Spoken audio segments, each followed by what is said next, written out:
Good evening. Good evening. Let's see who we got here. Long Island Bigfoot. Good to see you.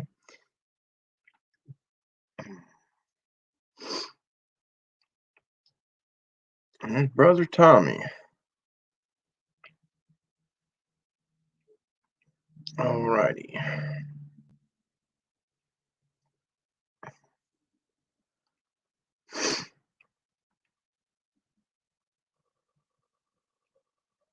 Good evening, everyone. Was running a little bit late getting up and going. See, we got Tommy. Good to see you, and Brett and Kevin. Mini Bird 72 and Long Island Bigfoot. Good to see you guys. Thank y'all for jumping in. Cheese Freak, Ginger Snap. God bless you guys. Thank y'all so much for joining us. We're waiting for Brother Paul to jump in. He's quite a ways from us, so he'll be with us here in just a few minutes. Sure, good to see you guys tonight. Oh, there's Stacy. Howdy, howdy. I'm glad y'all made it.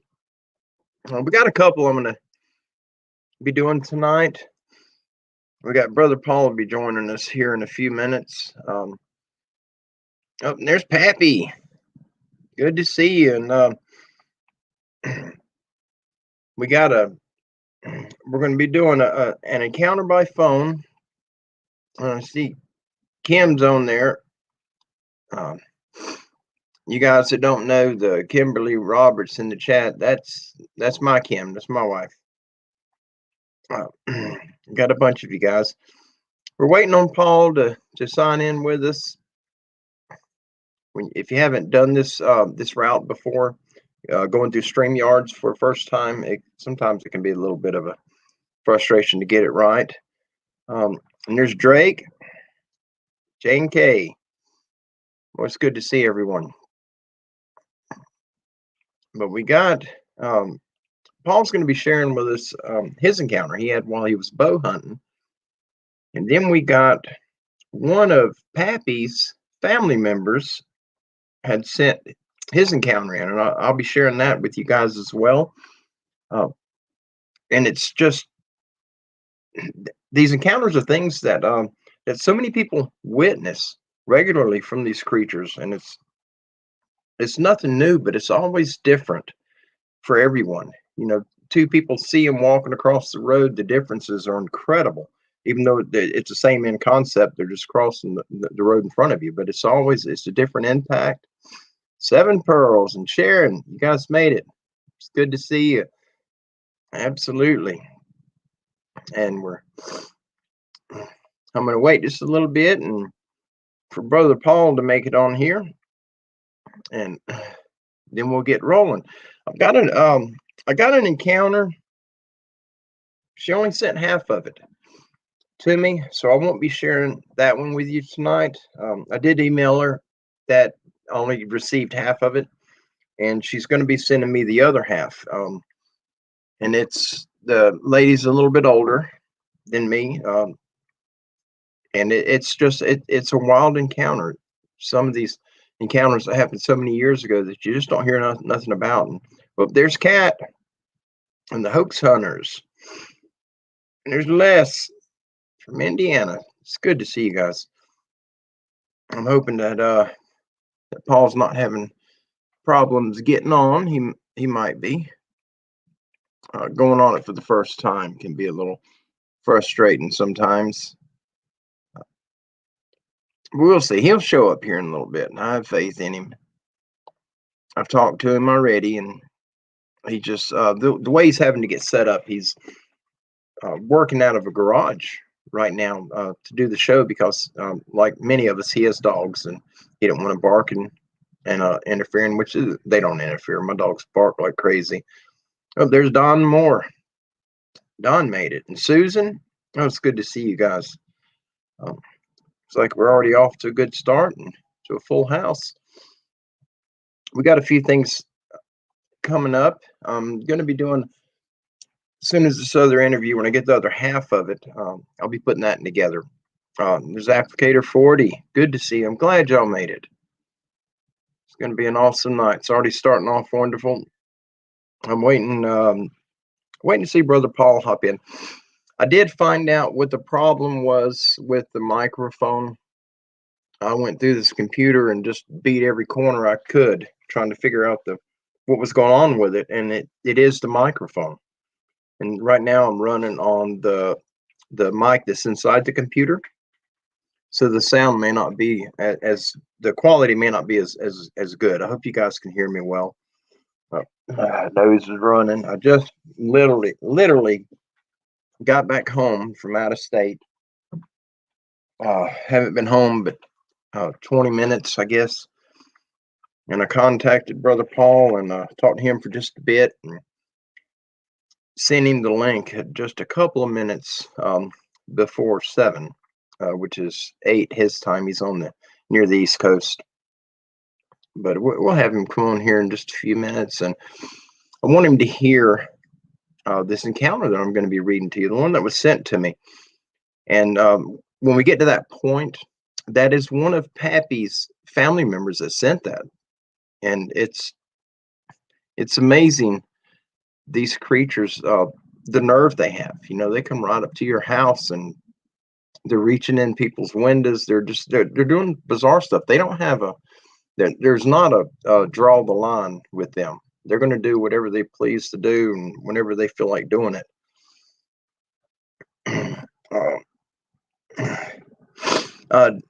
Don, I don't really have a set time right now for doing these. The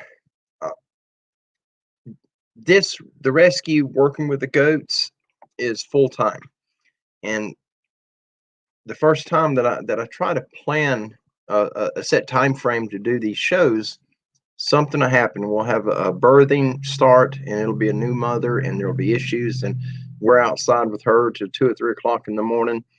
So it's really hard for me to plan them with much notice at all. Usually it's within a few hours if I can. I try to be prompt about it and show up on time. But it's just really hard. I don't have a schedule, and we don't have help over here. It's just us. Bama Bigfoot, it's good to see you. God bless you. Thank you for showing up. We have a few others going to be popping in here in a little bit, and hopefully we'll get Paul. He may be having problems connecting. Hopefully not. Let me see if he has messaged me. I'm going to send him a message right now as you guys are watching. I apologize. I got my phone. I'm going to let him know.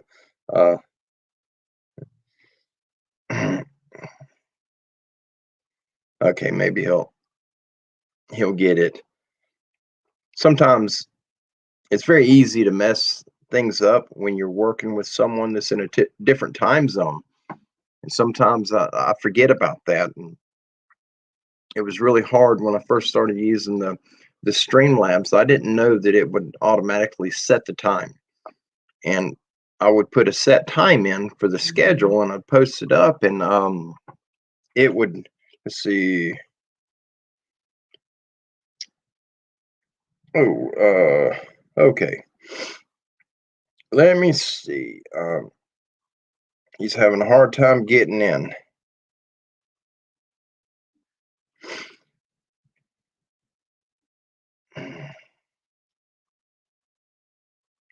Okay, he's having a hard time getting in. StreamYards is pretty bad about that. If you go on StreamYards and then you close, especially on a mobile device, you close your browser, and then you come back on in 10 minutes, you can't get on. It won't let you on, and if it does, there's no audio or there's no video. It's really strange. And I think it's because it's not an app. It's actually it's an internet page, and I don't know why it does that. I'm a little far behind technology. Oh, there's Judith, B. Lynn. Thank God. Got everybody showing up. The family's here, and there's Randy.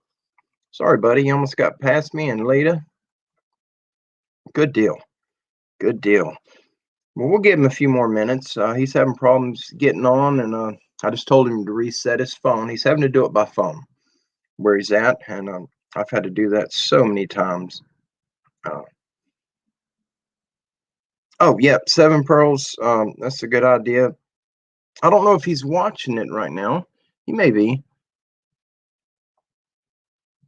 I'm gonna give him a few minutes. I told him to restart his phone and try again because it does happen, especially through the phone. And there's Carrie. Insert MG. Good deal. I don't want to start without him. His experience, what happened to him. So many of us have had the same type of experience with these creatures, and anything that happens to you, you don't have to be ran over by a Sasquatch to have an encounter. You can see one at a half a mile away, and 3 years later, you still can't get that thought out of your mind. That's an encounter. It's impacted you. And he had one, got really, really close, and it's scary to hear him tell it. And what's happened, uh, I thought I seen him trying to click over. But as soon as we get him on, you'll be able to hear it. And there's Pam. Oh, praise God. Everybody's showing up. Good deal. But the plans are I'm going to let Paul, he's going to share with you guys what happened to him with his encounter. And then we're going to, Pappy's family that had some encounters. And from my understanding, they're still having them to date. They're happening regularly because of where they live. But then we'll go into Pappy's family's encounter, and I want to get Paul's input on that experience also, and see what type of comparisons we got with what's going on with Paul. Boots on the ground with Barb. You made it. Good to see you. Absolutely. And Sandra, everyone's showing up. Let's see. I'm watching my messages to see if he's messages me if he's having problems. I may have to put it in the chat for him. I'm going to give him just a minute and see if he's got it on. I thought I seen it, a window pop up for him. So just bear with me for a few minutes. I'm sorry I'm ain't all with it. It's to be the first time that he's coming on, and I don't think that he's had any experience with StreamYards yet. He will tonight. He hasn't responded, so maybe he's going through the process of getting signed in.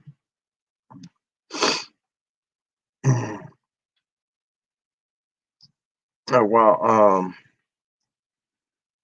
I just seen somebody's comment about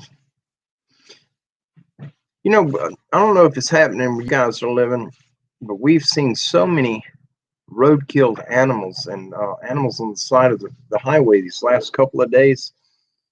Yesterday, there's 2 coyotes that were hit by cars when we were headed north, about 15 miles from the house, and on our way back home, there was a live one standing on the side of the road waiting for traffic to stop. But there's 3 deer that have been hit yesterday morning between our house and the next little area that's north of us, which is only 28 miles, I believe, total. But something's going on with the environment.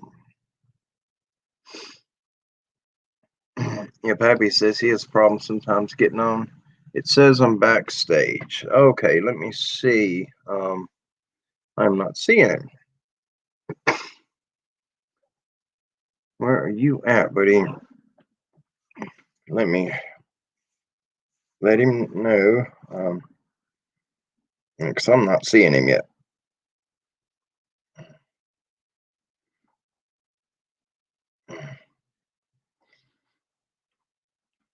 Yeah, I don't see him popped up.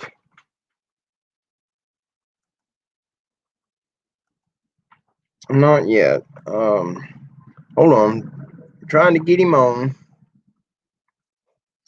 All right, I may have to see if he can link it. I'm trying to text him. Please bear with me. I'm sorry.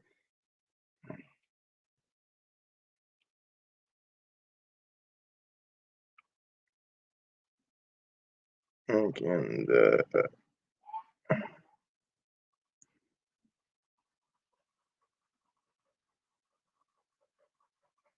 all right, now, okay, let's see if, yeah, he's not popped up yet.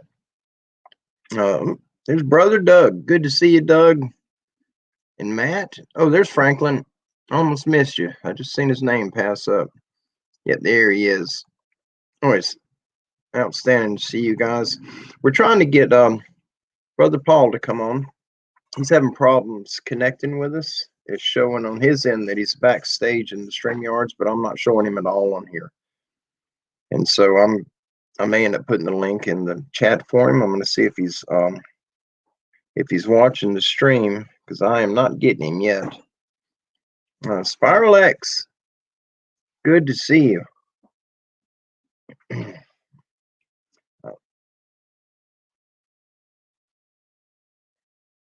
Okay, I'm waiting to see if he may have to completely start over. We'll get him. I don't want to leave him hanging. He's part of our family here, and he's an outstanding person. We love him. He's a wonderful man. He's supported us from the beginning. So we're going to get him on. I'm sorry it's taking long. Just bear with me, please. Let me see if he's... I'm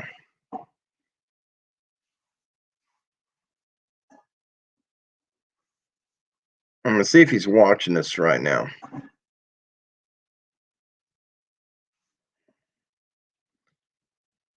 He's trying to get on from his phone, and then I'm texting him on the phone on top of it. We're going to get him. We'll get him on here one way or the other. I could probably drive up there and help him. It shouldn't take me but about 3 days.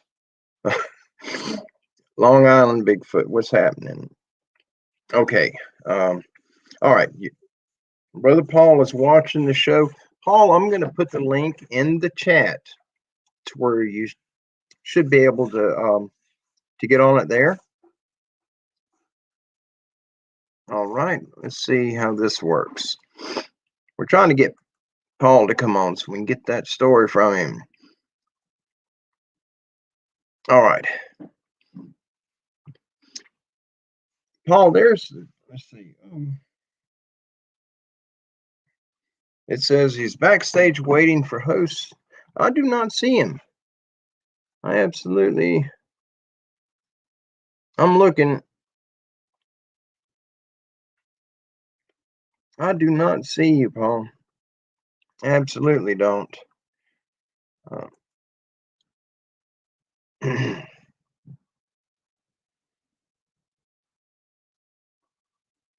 Yeah, it says he's backstage waiting for host to add me, but there is no way to add him.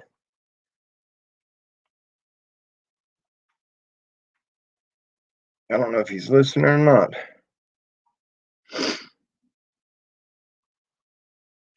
Oh.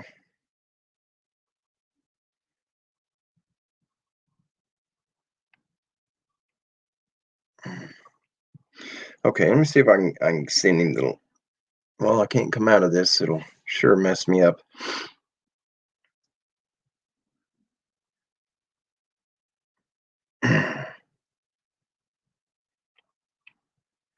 Yeah, doing it with a phone is really difficult. I had a rough time the second time I went on with Carrie, the same thing. Yes, I'm listening. Okay, Paul, I put the link in the chat. I'll put it in again. I don't know if you can access it from the chat or not. You may be able to copy it and paste it on. I'm not sure. I just put it in the chat again, buddy, if you can see it. Make it a little easier if I have my glasses on. Yep, it's definitely in the chat. I kept seeing little blurs across there.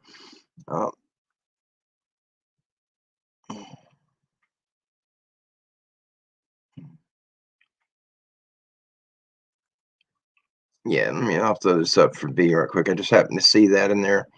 By the way, I pray for everyone here who needs prayer too, daily. Please let Donnie see my messages and when possible. Donnie, such praise. I'm also negative for COVID. Thank you. Oh, praise the Lord. She was having a lot of problems here not too long ago, and you guys all come together and prayed for her, and it's awesome when the Lord intervenes. He steps in, things happen. The bad moves out of the way, and the good gets enlightened and empowered, and everything is wonderful.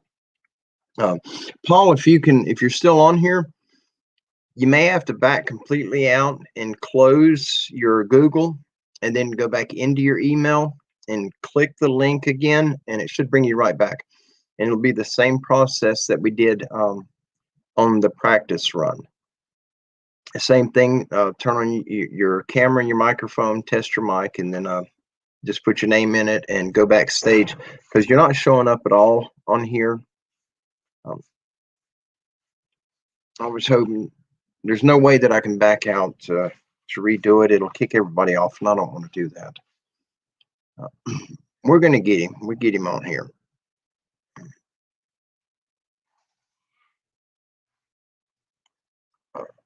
Well, didn't quite understand. I'm trying to read some of the chats, you guys. I'm looking for him to pop up.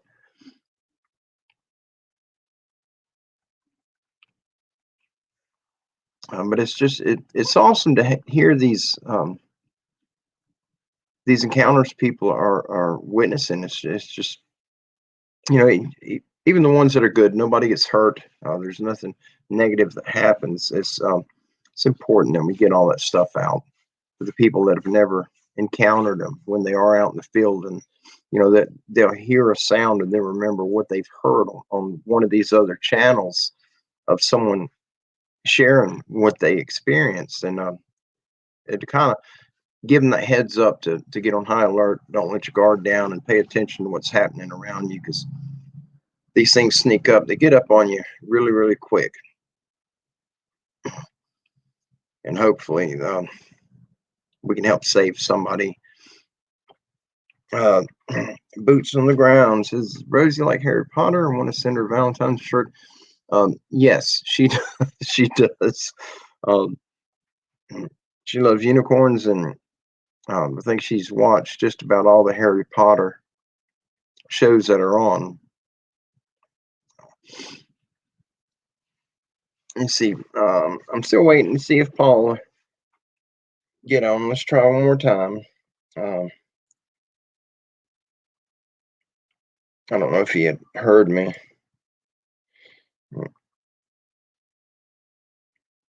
Oh, I can't spell. That'd help me out if I could spell better.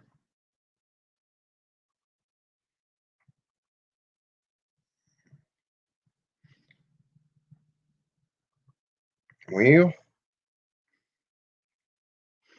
I'm having a hard time texting. I'm shaking from driving. It's irritated my back, and my hands are a wreck. Paul, if you can hear me, close the Google page where StreamYard is opened, and then go in there and click the link that I sent you in your email, and it should open a new page and it'll be refreshed. The page does act up. If you leave it and you try to come right back to it, you'll have a lot of problems. But try to do that, and hopefully we'll see you pop on. Oh, there's Brother Kyle. Yes, Rosie absolutely loves purple and pink. Okay, it keeps telling him he's backstage. I'm not seeing you at all on here, and I don't have a way to. There's not any option to bring you on without you being up front. And I don't know. Let me see if that's going to do something a little differently. No. Yeah, I don't know why I'm not seeing him. That is strange.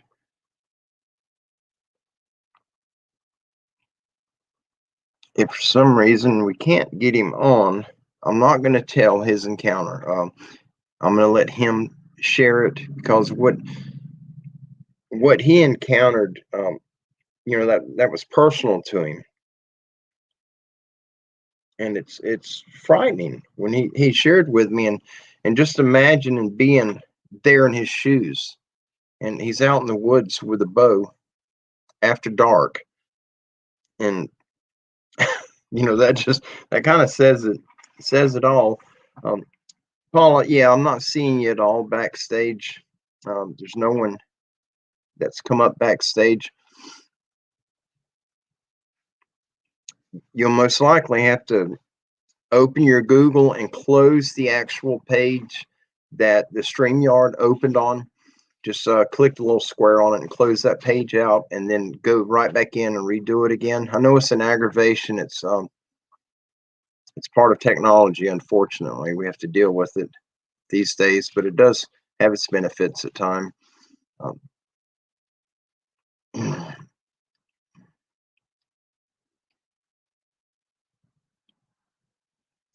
I'm gonna put this up there with Matt's saying. This is pretty much what I was trying to get at. Matt saying what got me about my experience was not so much as seeing it, but not seeing it. It wasn't there. Almost did a predator thing. After was just pressured out of the woods, and he had a basic 410 muzzleloader, and um, that's not enough to stop one of them things at all. A muzzleloader is a wicked firearm. They're extremely powerful, but a 410 gauge, even a 410 slug, you're going to anger them. And something like that, when Matt was saying this, it's frightening to imagine being in a situation where you're up close and personal with one of these things, and you're lightly armed, especially with a muzzleloader. You only got one shot. That is absolutely frightening. Absolutely frightening.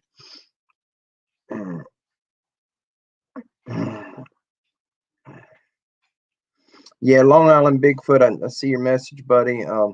Yeah, absolutely. Get some rest. We're glad that you did stop by. I hope you get to feeling better. God bless you, brother.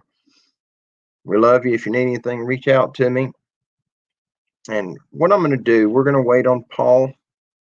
I'll go ahead and I'm going to pull Pappy's encounter up. Um, let's see. Who's brother keeps saying him?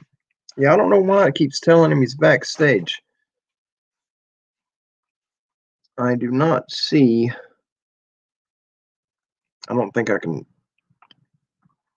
Let's see. Guests. Um,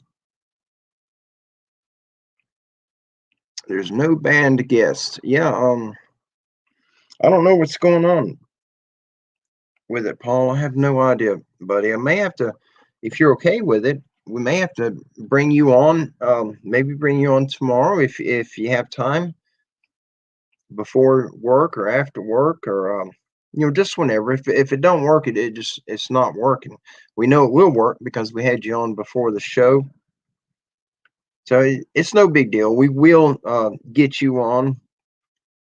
It may just be a message God don't want you to share it tonight. I mean, you don't know. You never know. I absolutely want you to come on and share it. But if we're having problems and we can't get you on, there's not a lot we can do about it. And if it's at my end, there's nothing I can do about it without actually closing the show down completely. So it's no sweat, buddy. I don't see you in the chat. Are you able to chat, Paul? I'm not seeing you pop up yet.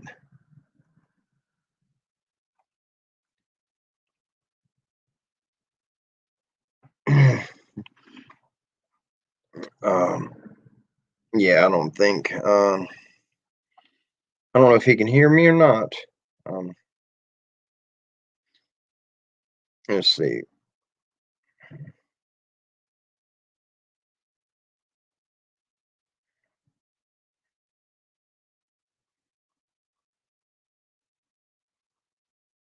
I'm just trying to send him a message. He's trying. He's trying everything he can to get on.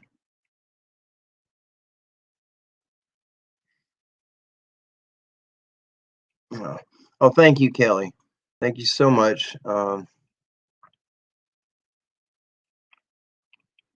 Oh yeah, yeah. Let me see. I can try that. Let me see. hang on a minute. Pappy had a good suggestion to get him to call in and put him on the phone. Um, I'm messaging him right now on my phone, so you guys see I'm not I'm not playing.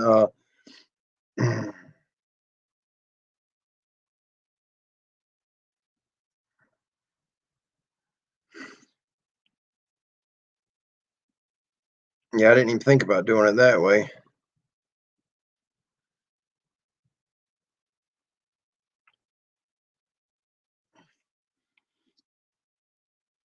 He said he sent a message in the chat.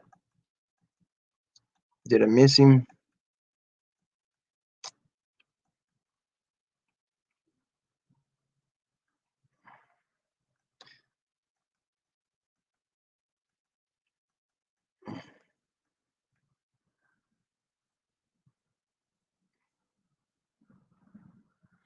I'm looking for him.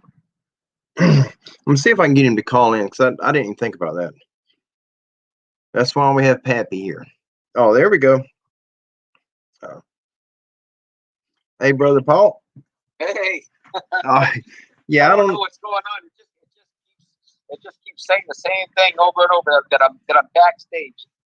Yeah, it may be on my end. There's no telling. Can you guys hear Paul on the phone through the speaker? Let's see. I'm waiting to see what the comments, see if they can hear you. It'd probably help if I knew where the microphone was on this thing. Judith says yes. All right. Well, and Matt says yes. Good deal. Okay, we can hear you. So what I do, Paul, I'll give them a light rundown of what's going on. I think we're picking up feedback from your from the YouTube on your side. Yeah. Oh, yeah. Yeah, you may want to turn it down just a little bit. It's echoing. Pappy, can you hear you? Yes, everybody can hear you. All right. I'll give you guys just a brief rundown of what happened. Paul, he leaves his backyard. He lives in an area of Maine, and he's right there in the forest. And he went on a hunting trip. It was late getting back in, and unfortunately, he ended up coming down out of the tree at dark using a climbing tree stand. And I'll let him carry on and go ahead and give you guys the details. Thank you all for confirming that you can hear him. Thank you greatly.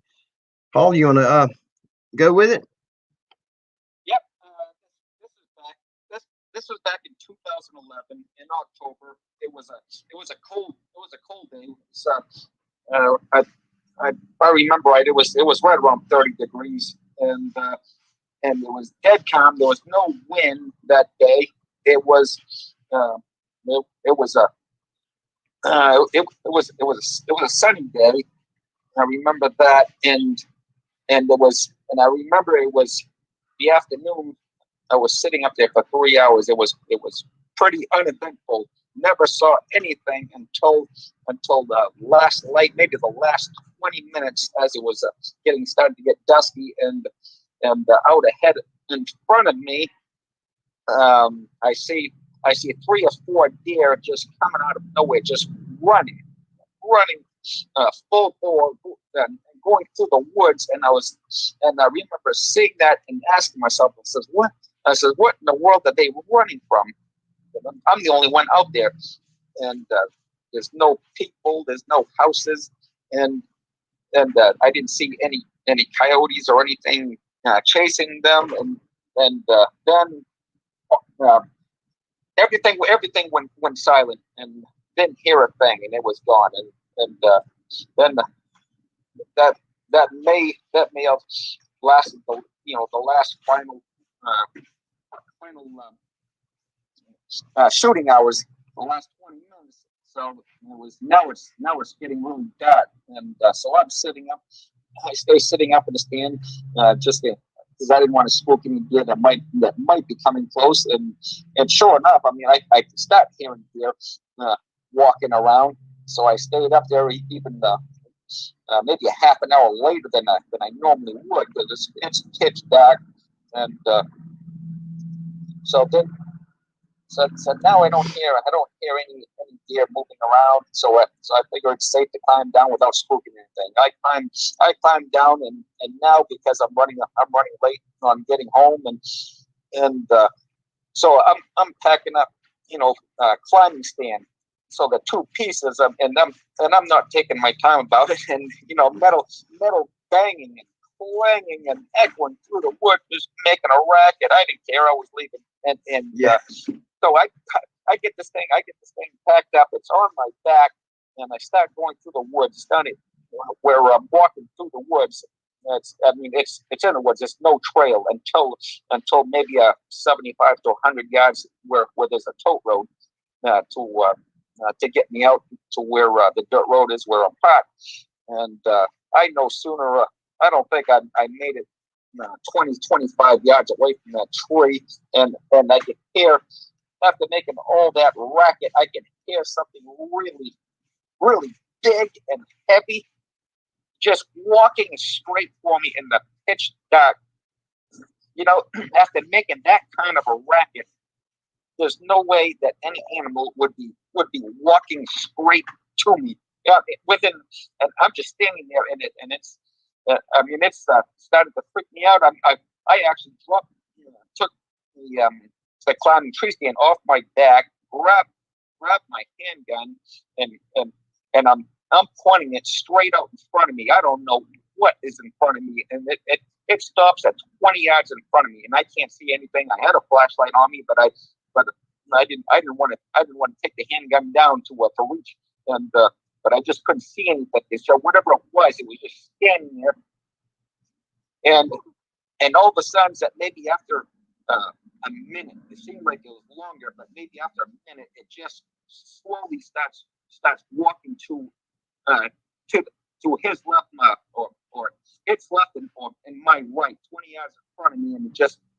walked away until I couldn't hear anything anymore, and just made my way out of the woods. I've only told a handful of people about this encounter, and nobody can make heads or tails on what kind of animal could be walking straight for you after making that kind of noise. Oh, absolutely. And now, did you hear breathing from it? I did not. Didn't hear any breathing. It was just really weird. What I remember is it sounded heavy when it was walking to me, and it didn't sound like something on four legs. Oh, right. And it right. wasn't a person. There's no person that would have been walking out in the middle of the woods. These aren't big woods, but they lead to big woods. It's just if it was a human being, it wasn't on a trail. Just like myself. But I knew the way because I had bright eyes mind to get in and out. And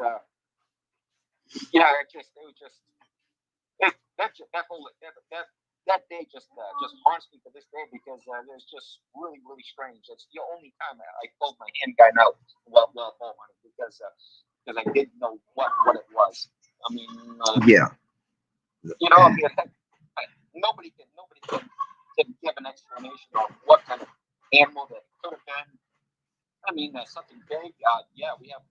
We have moose around, but not too often. Hardly at all do we ever see them out back. So I don't know. Oh yeah. Well, once you're in the woods, and a lot of you guys that hunt are well aware of this. When you get out in the woods in the area where you live, like here, I know the sounds of probably 95% of the animals that are out here. The varmints, the little things, I couldn't tell you, but all the heavier animals, the things that we hunt are game animals. I know the sound of them. They're very unique. Each one has its own unique print. The sound of it, and what he's referring to, these heavy footfall, you can almost feel the ground shake when these things come up on you, and you don't have to see them. The sound, just that heavy muffled thud of the foot hitting the ground, and that's what Paul was explaining to me earlier. It's almost as though the earth was shaking. It was that heavy and that solid as it moved, and it come right up on him, right in front of him, and sat there. And I guess it was sizing him up, checking out what he was, and Yep, just standing there. Whatever it was just standing there in the darkness. Just they had been just looking at me. For at least a minute, and a minute's not a long time, but in that kind of situation, it seemed like it was a half an hour.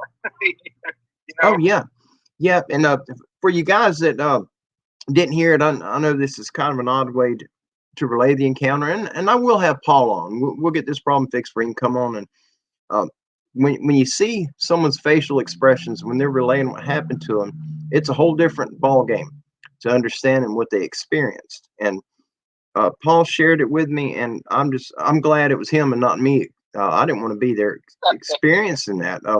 When you see one, it's frightening. It's horrible. But imagine not seeing it and knowing he's there.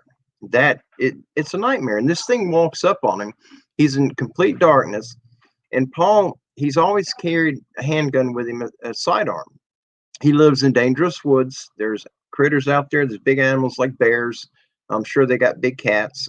Things that he needs to be Yeah, able to. I've heard a mountain lion out back here before. Yeah. The state of Maine claims there's no mountain lions, but they say, well, because people have asked game wardens, and so they, like a buddy of mine asked the game warden point blank. He goes with all the talks of mountain lions in Maine. He goes, are there already mountain lions in Maine? And the game warden looked at him and said, well, if if you're lucky enough to see one, he goes, shoot it with a camera, not a gun. He goes, well, what would happen if I shot it and with my rifle? He goes, you better have claw marks on you. Now, who's gonna wait? Who in the right mind is gonna wait to have claw marks on them? Oh, yeah. That's the craziest thing about the South. Not all of us down here got our marbles together, and them guys, something dangerous comes out near them. It doesn't have to come at them, and they'll shoot it. They'll fill it full of lead. And there's some we got some prize winners around this area, and a lot of them are my family actually. Um, they shoot, ground check it. They see movement, they fill it full of lead, and then they'll go up and see what they killed. But what Paul was telling me earlier is he carries his handgun, and the only reason for having it is so he can defend himself if something happens. And that was the first time he's ever pulled it out of the holster while he was in the field hunting. And he pulled it out, and he had this pistol trained on where the footsteps were, and he kept it held in that position. And this thing finally turned and walked off. It's horrible to even imagine being in that situation. Now, did you have any issues with them, or did they follow you back to the house or anything of that sort? I had maybe a 15 and 20 minute walk through the woods to Oh, get to the tow road back to my truck. And so once I made it to my truck, then I was on the on the dirt road. That's that was about you quarter of a mile down the road. after you encountered it. So nothing followed me. Oh, good, good. That's just I couldn't imagine being that far out and then having that encounter, knowing you've got to walk another half hour just to get up to where you could see some type of um, clearing, some type of um, that safety feeling. You see a road, and naturally we feel safe being up on it. But uh, When it comes to hunting season, I'm out in the woods all the time. Every chance I get, I'm out there. Even if it's just for a couple hours in the afternoon or in the morning, and what have you. Whether it's hunting with a crossbow now, rifle hunting, muzzleloader hunting, and that all the years. I'm 55 years old now, and that encounter happened in 2011. Another strange, not an encounter, but a strange event that happened last year, 10 miles away in Bigger Woods, and it was muzzleloader season. There was a fresh powdery snow, like 6 inch snow on the ground, and and a buddy of mine said that when if he got out early enough, he was gonna head out in the woods to come out with me. I was by myself again, and this time with a muzzleloader, and I was probably sitting down for maybe 20 minutes. It was an overcast. It was an overcast morning. It was cold, but it wasn't freezing or anything. Maybe 35, and some of the powder was off the trees was falling down. Regular snow down that hits the ground, and I thought it was my buddy coming down the tote road, dragging what sounded to me like he was dragging his ice fishing sled. He was making that kind of a sound like the sled was bouncing, and it was and this was really weird. It sounded like whoever it was stopped like 75 yards away from me on the tote road and just stayed there. Never even heard it. Never even heard the noise keep going, and like it stayed there. And I thought that was really odd. I was like, that is really weird.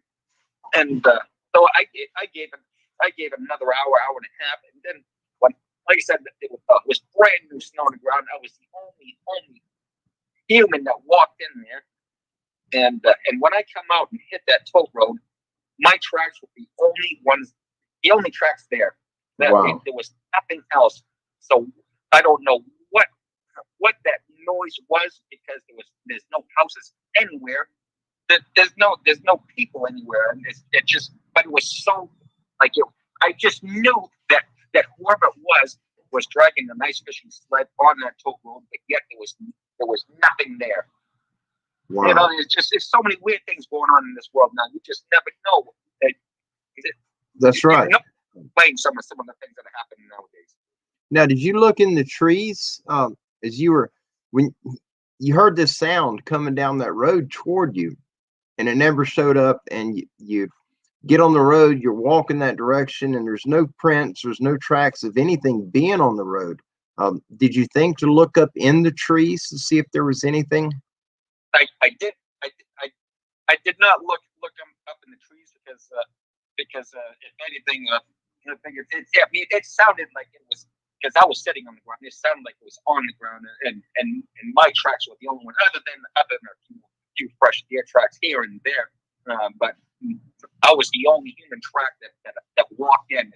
No other human tracks at all going out or going in further. It was just mine. Wow. And there's nothing there, and it just didn't make any sense. I stood there on the toll road and just waiting and looking around and listening, because it was just so strange just to hear that kind of noise coming down the trail, like it sounded like someone was pulling an ice fishing sled, and it was bouncing on the snow, and making that plastic boom, boom, boom, boom, boom, boom, and then dragging sound.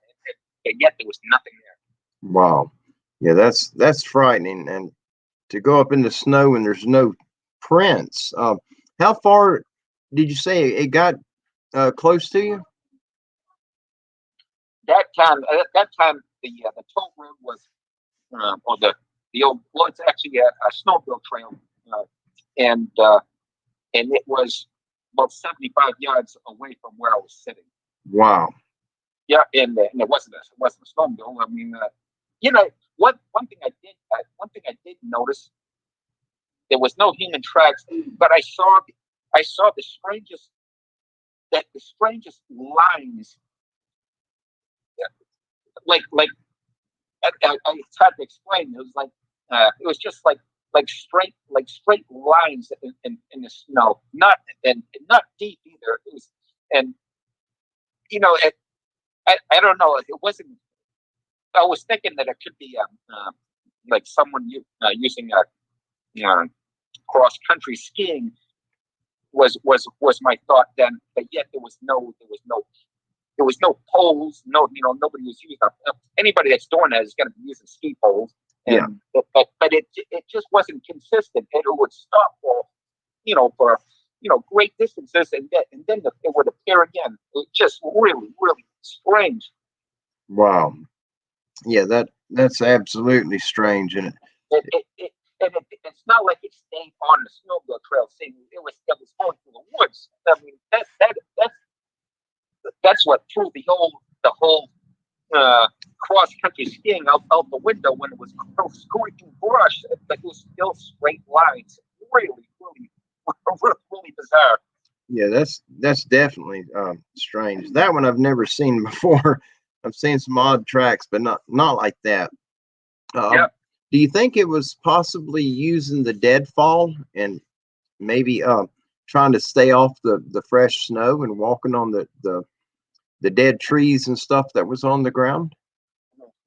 It's possible. I didn't stick around to I didn't stick around to investigate it any further after that. I thought all those lines in the snow, and it wasn't being dragging its feet in the snow either. There was no deer tracks. It was just lines.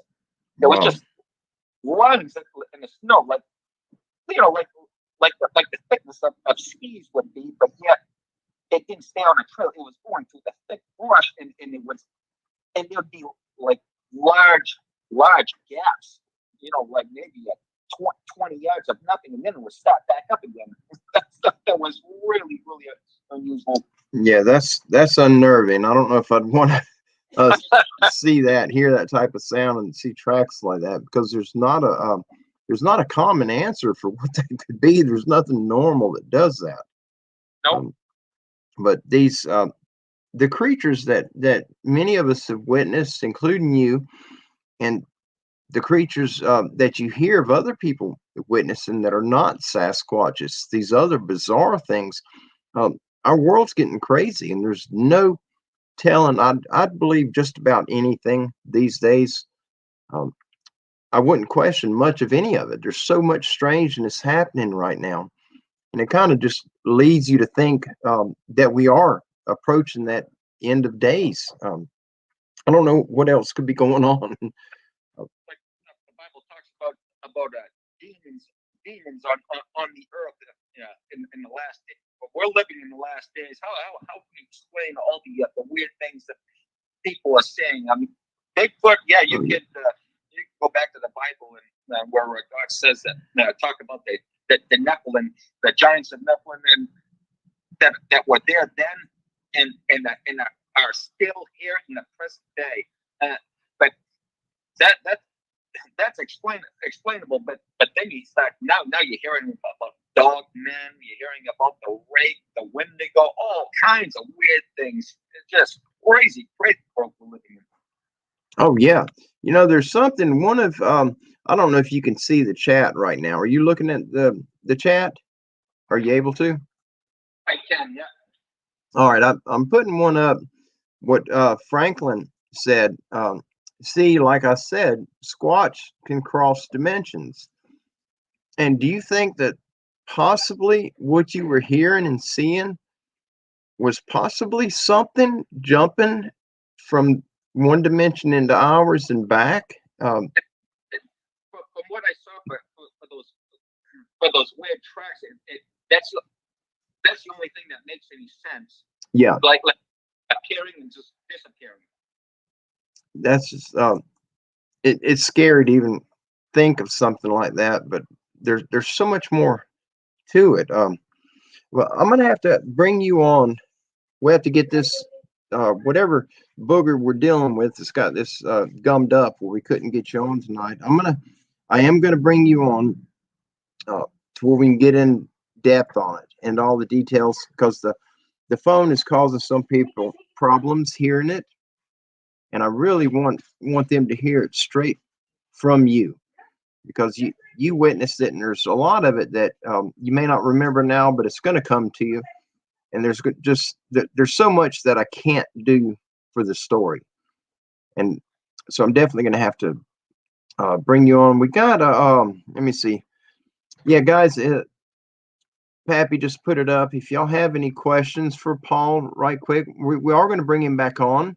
But if you have anything you want to ask him before we close out the phone part of the interview, um, please put it up, and we'll ask him, and then we'll jump over and get on the other encounter also. But I'm going to have Paul come back on. It's really fascinating what he experienced, but there's a lot of other things, just like what he was talking about just now about the strange sounds. Uh, Seven Pearls says, Paul, where do you live? I live in Androscoggin County in Maine. Yeah, he's in Maine, and you said Androscoggin County? Yep, Androscoggin County. I have no idea where that is. It's about 40 miles north of Portland. He's about 40 miles north of Portland in Maine. Let's see. I'm looking to see if anyone's going to post any questions for you, because you're going to be hit with a lot of them when we bring you back on, I'm sure. It's just so interesting what you experienced, and it seems like all of that, when you have one run-in with these creatures, it kind of sets up a lifelong path of bumping into the weirdness. I'm checking to make sure I didn't pass anybody up. But now, Paul, do you jump in the chat when you hop on? If I was using my phone, I could, but for some reason on the tablet, I can see only three of them that showed up, and that was in the very first beginning when you first got on, and I can't even seem to scroll it. That it doesn't do anything. Okay, that's no problem. I'll read off the questions to you and let you answer them the best of your ability. Pappy wants to know, has Paul started having any activity around his house since his encounter? Haven't seen or heard anything. Nothing in the snow. Absolutely nothing. Like I said, these aren't big woods behind my house. Yeah. And this house is. I mean, this is definitely we're definitely in the country. I mean, there's houses everywhere, but there's plenty of woods out back. I mean, we see deer all the time. There's occasional moose out back. We've even seen signs of bear out back. Even heard a mountain lion once, and that was also in 2011. And wow. But as but these woods do lead to big woods. You know, on the other side of the dirt road, which is a quarter of a mile away, and that it just goes and goes for that's a lot closer than a lot of people realize. Bama Bigfoot says wants to know, do you remember any smell or other noise? I don't recall smelling anything. All I heard was the heavy footfall when it started walking to my right, and it just kept on going, and it never stopped. It just kept going, and that was good enough for me. That was when I left. Yeah, absolutely. I would have left too. I would have froze up. You know, I get so scared when they come around, and hearing the footfall and then having one look at you. That's my worst experiences with them, is when I hear the footfall and seeing their eyes. There's something about the eyes that are just horrible. Yeah, never saw the eyes because I never took out a light. I should have flipped the switch on my hunting cap that has lights, but again, I was just focused on holding that handgun straight out in front of me, because if it wasn't scary enough hearing something big walking to you, up the and stop at 20 yards, but they just keep standing there like it's wondering what you are, Yeah, or sizing you up. yeah, and that's when it gets scary. You think that they're sizing you up, and I really believe that's what he was doing. And a lot of people. I mean, I watch all the channels. Dixie Cryptid, Buckeye Bigfoot, Cryptids Oh Canada, yeah, Steve How to Hunt, your channel, Standing Goats Rescue, and everybody. A lot of people all say the same thing when they're reading these people's emails that Bigfoot seem to know exactly what a gun is. So I yeah, don't know. I don't know what this was that was standing in front of me. If it knew I had a gun and pointing at it, because I certainly wasn't going to shoot at nothing that I couldn't see. But I wasn't going to set it down while it was whatever it was standing there looking at me. And but the whatever it was might have felt safe to just keep on walking, because it probably knew that I wanted to shoot than I would have. yeah, yeah. I'm sure they're I believe they're far more intelligent than most people believe, and that's just my opinions on it. But from what I've witnessed and heard out there, uh, how can they be in the same area we are all the time, and you only see them every once in a while? But yet the deer and the wild pigs, and they're both smart animals, but you can see them uh, almost every time you go out. But not with these creatures. They're much bigger, much heavier, make a lot more noise. But when they go quiet, it's like the entire forest gets the mute button pushed on it. Yeah, I mean, I don't believe that Bigfoot float themselves in and out of dimensions. I do believe that any demons that are on the earth can do that and come and go and disappear. That's why you don't see any tracks of any of those Yeah. things. I mean, people do see Bigfoot tracks. Oh yeah, absolutely. And no, I've got a picture of one. Brother Jeff actually pulled it out of one of my videos I filmed a few years ago, and I remembered the area.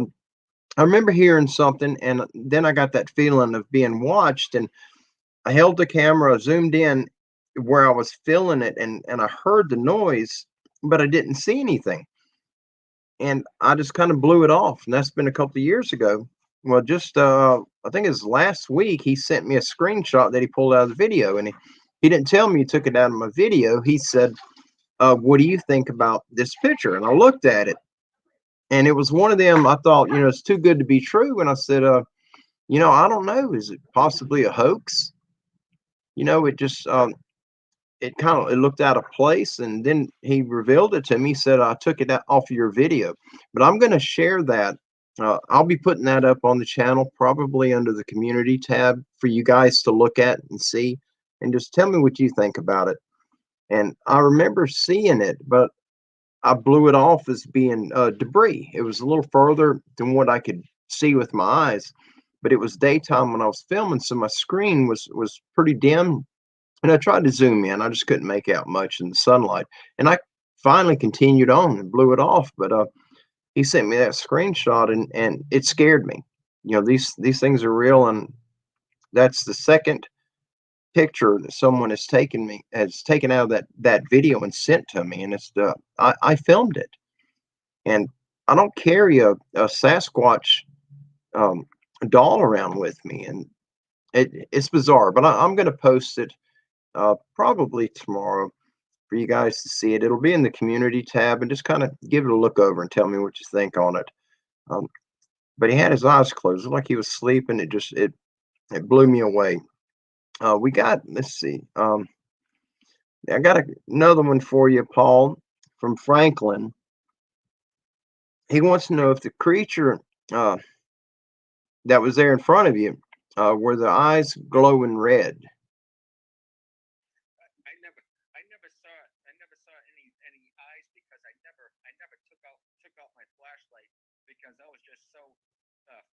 on just. I mean, I just dropped the climbing tree stand off my back to the ground and grabbed the handgun and I was focused on just pointing that handgun straight out in front of me and it was too dark to see anything. Never mind any eyes. All I remember is that whatever was walking in the woods with me that evening and the pitch dark was extremely heavy and it did not sound like it was on four legs. It sounded like it sounded like it was a person except it sounded like really heavy. There was no snow on the ground. I mean it was cold out and I mean I don't think the ground wasn't wasn't frozen or anything, but it was cold that night and it just sounded really big and it did not sound like it was on four legs. Oh yeah, there's no mistake in that bipedal sound. And a lot of people say, well, maybe if you didn't see anything, well, you think it was a porcupine or a raccoon. No, this thing sounded really big. It sounded heavy, like you could almost feel it. You could almost feel it on the ground as it's approaching. Oh yeah, yeah. Well, we'll get one more question here for you from Seven Pearls, and yeah, the call is going in and out, like it's almost as though the call's being messed with. But I'm gonna run one more question. This is from Seven Pearls, and she wants to know: have you had any nightmares? I haven't had any nightmares over it, but it's always in the back of my mind, even even after all these years. That this happened in 2011, and it's just always in the back of my mind every time I'm in the woods, whether it's in the same woods out back here. Oh yeah. Or someplace else. It doesn't matter. You're just always thinking about that same night on what in the world was that. Yeah, absolutely. Well, we're gonna Paul, I'm gonna Seven Pearls, while she's here, I want Seven Pearls to know that I enjoyed watching that show with her on with you. Oh, absolutely. Yeah, she's part of our family here. She's been with me for a long time. And if you guys didn't hear it, Paul was saying he watched the show when we had Seven Pearls on, and he really enjoyed it. And Paul's part of our family, if you guys didn't know. And Seven Pearls has been with us for a long time. She was Five Hazel for a while. But we're going to have him come on. We're going to bring Paul back on. The phone's going in and out. It's a strange thing. This phone's brand new. It's only 3 days old, I believe. Yeah. And oh yeah. But I'm going to bring Paul back on. We're going to let him go so he can jump in the chat because I want him to hear this encounter we got from one of Pappy's family. I'm fixing to read that off. So Paul, can I cut you loose and to where you can get signed on and you can listen to Pappy's family's encounter? It sounds good, Donnie. Will do. Yes, sir. We love you, brother. Take care of yourself, and I'll talk to you soon. Sounds good. Bye-bye. Yes, sir. Bye-bye. All right, guys. Sorry about that. I don't know why we was having so many problems getting him on, but I am going to bring him back on. He really needs to share that encounter. Let you guys see the expression in his face, that emotion of what he went through. But this encounter, Pappy had sent it to me. It's from one of his family members. And if you guys who don't know Pappy, he's part of our family here as well. Pappy's in the chat. Pappy Two Bears. And he is he's a mentor to me. So many of us know him, we love him, and he's just, if you need advice on anything concerning life at all, you go to Pappy, and that's not an exaggeration. This man is he's just full of wisdom. He's blessed to be full of wisdom like that. It's unbelievable, so far above his years. But this was sent by his family, and I'm going to read this to you.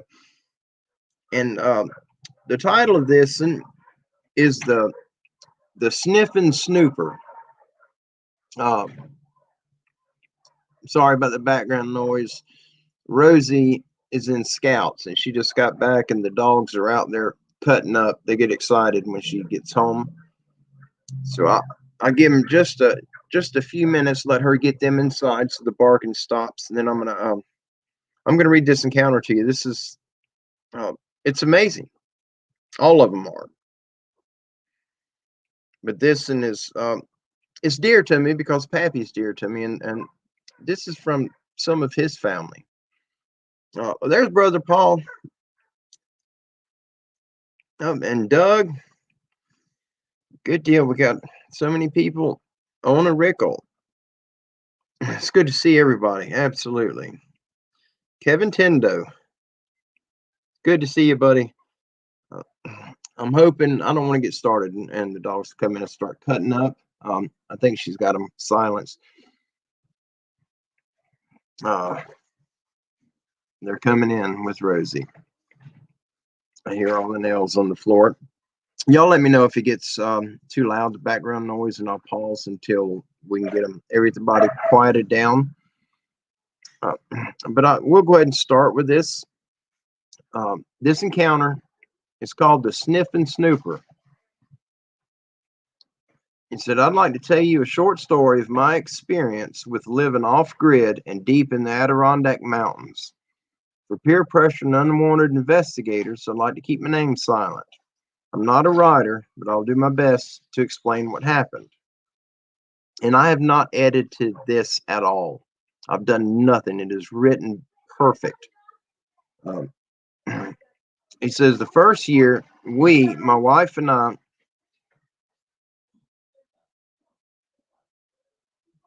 think they forgot that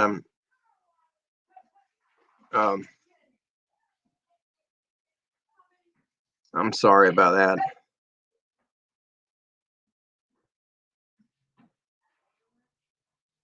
I apologize. Please keep it down. Okay, thank you. Okay, it says the first year, my wife and I, experienced many unusual sounds through the night and really had no idea what they were. I have had many years of hunting and camping in the woods and have never heard anything like this. They were sounds of whoops, yells, and screams, along with tree knocks and rocks clicking against each other. First, the sounds were close to the cabin, and then a reply came from further away, like they were communicating with each other. It became regular night chatter that was from something other than the normal animal sounds of the woods. After talking with some intelligent people who were educated in these sounds, they said it sounded like we have Sasquatch visitors on our property. I was reluctant to believe in that, but as time passed, more and more events started piling up and reality was setting in. My wife and I were very lucky to have found this cabin in the woods, but we couldn't understand why these people left so much behind and vacated the property so quick. They wouldn't even talk with us during the sale. So now we're pretty sure what made the previous owners leave so quick. The events kept building, and we were able to adjust quite well to the daily and nightly disturbances until one night at 2 o'clock in the morning, it all became real. It was 2 a.m. and we were both asleep. Next to my bedside, I have a window open for the cool night air. Over that window hung a light blanket. We didn't have blinds or window shades for it then, so the thin blanket worked well enough. Next to my side of the bed and by the window, I also kept an emergency pee bottle, which sometimes I've had to use. It was easier than going to the outhouse because our inside bathroom wasn't operational back then. That night, I sat up and turned on my headlamp to grab the bottle and use it. It was perfectly quiet outside, and I thought that was unusual because we always heard the owls all night long. Anyhow, as I stood up with the bottle and started using it, my attention was distracted by very heavy, two-legged walking, coming towards my window and then stopped, which is literally 1 foot away from where I was standing. That really caught my attention. But then I heard a very long and deep sniff, against the window screen, and without stopping, it was followed by 3 more shorter sniffs. I couldn't stop what I was doing, so I just stood there with my nerves on end and focusing on the location of my handgun. I was hoping that nothing would come through the open window, but I was prepared in case it tried to. At that moment, I reached over to wake my wife and I told her that we had company just outside the window and how it sniffed at me. I then grabbed my Jeep keys and I turned the headlights on. As I did, it startled the being and it ran down the south trail that I had cleared for hiking and hunting. All the time it ran, the hard impact from its steps vibrated the ground like a drum, and you could still tell that it was two-legged being and not a four-legged animal. I've heard both deer and bear run down that pathway, and this was much heavier and louder. By then, my wife was up and wondering what I was talking about. At that very moment, a loud yell came from the far end of the pathway I had cleared, and I told my wife, "That's it." It was just at the window sniffing me as I used the bottle. She was the only witness I had with that event. Otherwise, no one would have believed me. I just knew what was on the other side of the curtain, and there was no way that I was going to investigate that. I wasn't ready to see what it was, and not up that close.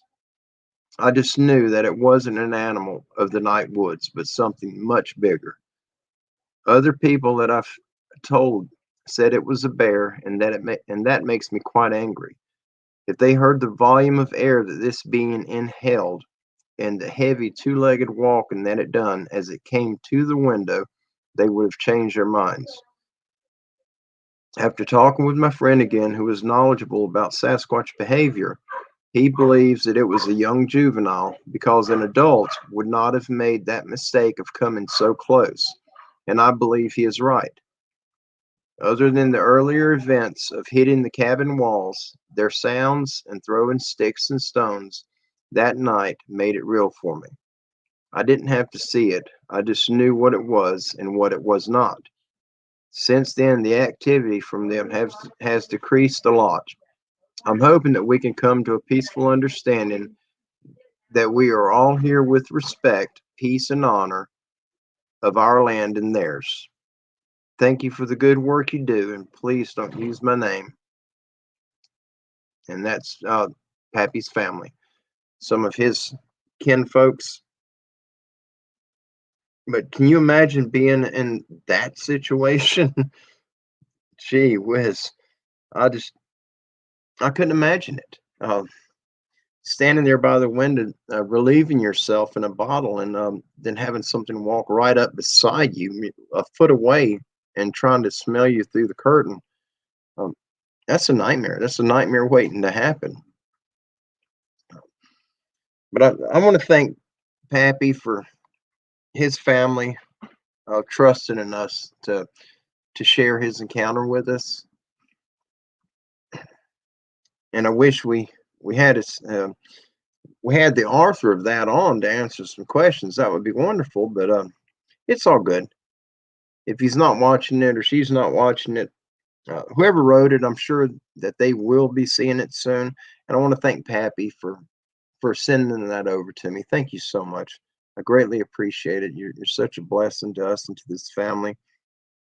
But that is when I first read that, I was actually in the woods. We went hunting, and I went to check my message because the guy I hunt with, Chris, him and I communicate through text from our stand, and I went to check it, and I had a new email, and I pulled it up, and it was from Pappy, so I read it, and I'm 20 foot up in a tree, and it brought me all the way back to when I had my encounter, and my encounter wasn't nothing like that, but I was close as what this person was, and I know that fear. It's horrible.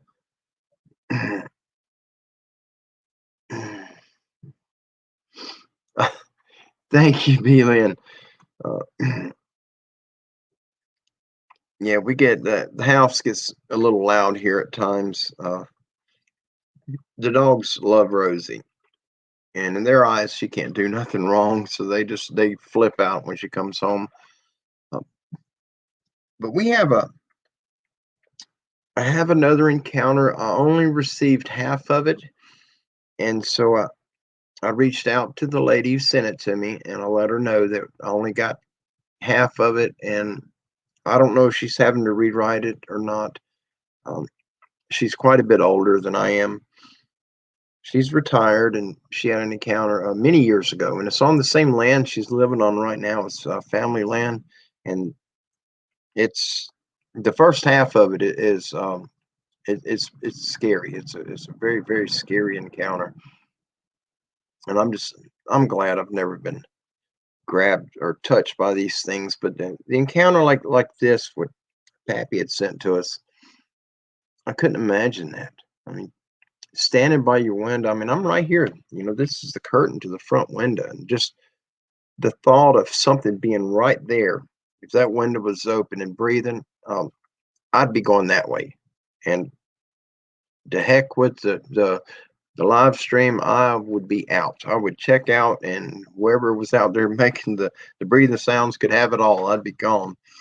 Some things scare me really bad. But I want to thank all of you guys. Thank y'all so much for jumping in and joining us. If y'all have anything you'd like to share with me, I don't know that I can pull anybody on. I had a heck of a time trying to get Paul on, and it may be on my end. I don't know. There's no telling. Uh, Thank you so much, Badger State. I greatly appreciate it. God bless you. Thank you so much. You guys are just, all of you are just tremendous to us. You guys are, this is the reason we do this. You guys, we don't get all the trash in the comments that a lot of YouTube channels do. We've been so fortunate with the family that we have here on YouTube. And there's several of you.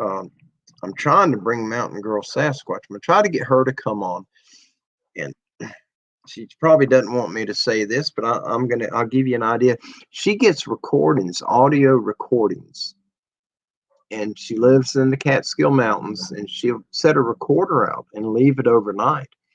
And I've heard a lot of the recordings that she had sent to me, and some of that stuff would give you nightmare what you're hearing on it. And it's not people. It's definitely bipedal, but it's not people. And the monkey-like sounds and all the different things. But she had got a pretty horrible one not too long ago, and this thing hunted down a dog, one of the neighbor's dogs, and she's got the audio from it. But she gets a lot of it, and I want to get her to come on sometime soon and share with you the things that she's captured and let you hear her explain it, because there's so much that she hasn't shared with me. It's just she's got a lot of recordings, but she does a fantastic job with what she's catching. I'm gonna, oops, I'm sorry. Oh, there it goes. Okay, I want to put this up. I just happened to see it. I glanced over and seen it by Kevin. He says, "Do you think Bigfoot is aware of who is saved by Jesus Christ?" And recently we had Scott Carpenter join us, and I'm so thankful he came on. Um, he's a wonderful man. He's a Christian fellow, and him and I talked before the show, and we talked after the show, and that's one of the things. Because I told him the only thing that I have questions about now is why me. Anytime I go out in the field, I'm getting activity. I hunt with my buddy Chris and his father, and sometimes I'm getting activity while we're out there hunting, and we're 100 to 150 yards apart from one another, and things are happening around me, really, really close to me. Things are being thrown at me, and why is it always happening to me? And every time I go out there, and Scott had said something that um, referred to what Kevin wrote right here. When you're saved and you get surrounded by that armor of light, when Holy Spirit anoints you with that spiritual shield, that armor of light, these creatures see it. They can see it on you. They're seeing in the spirit, just like a dog can. You get a sick dog, a mad dog that's got some type of disease that's got him, at the verge of being just outright crazy and dangerously aggressive. They can see the fear, that spirit of fear on you if you're afraid of them. And usually it will provoke that animal to attack. And the best thing to do in a situation like that is try to keep the fear at bay.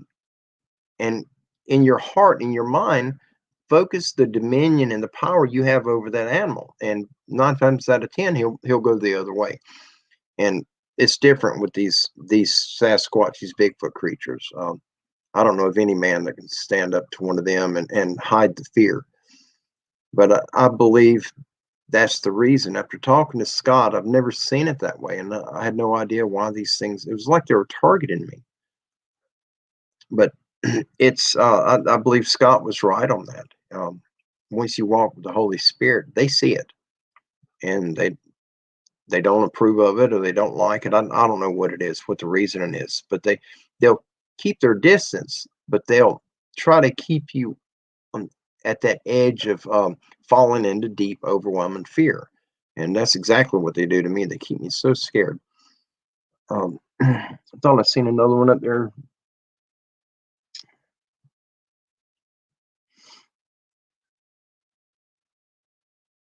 Where did it go? I'm sorry. I just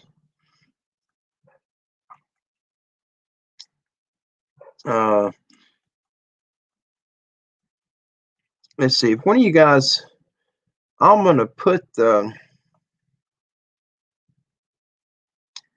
doggone it.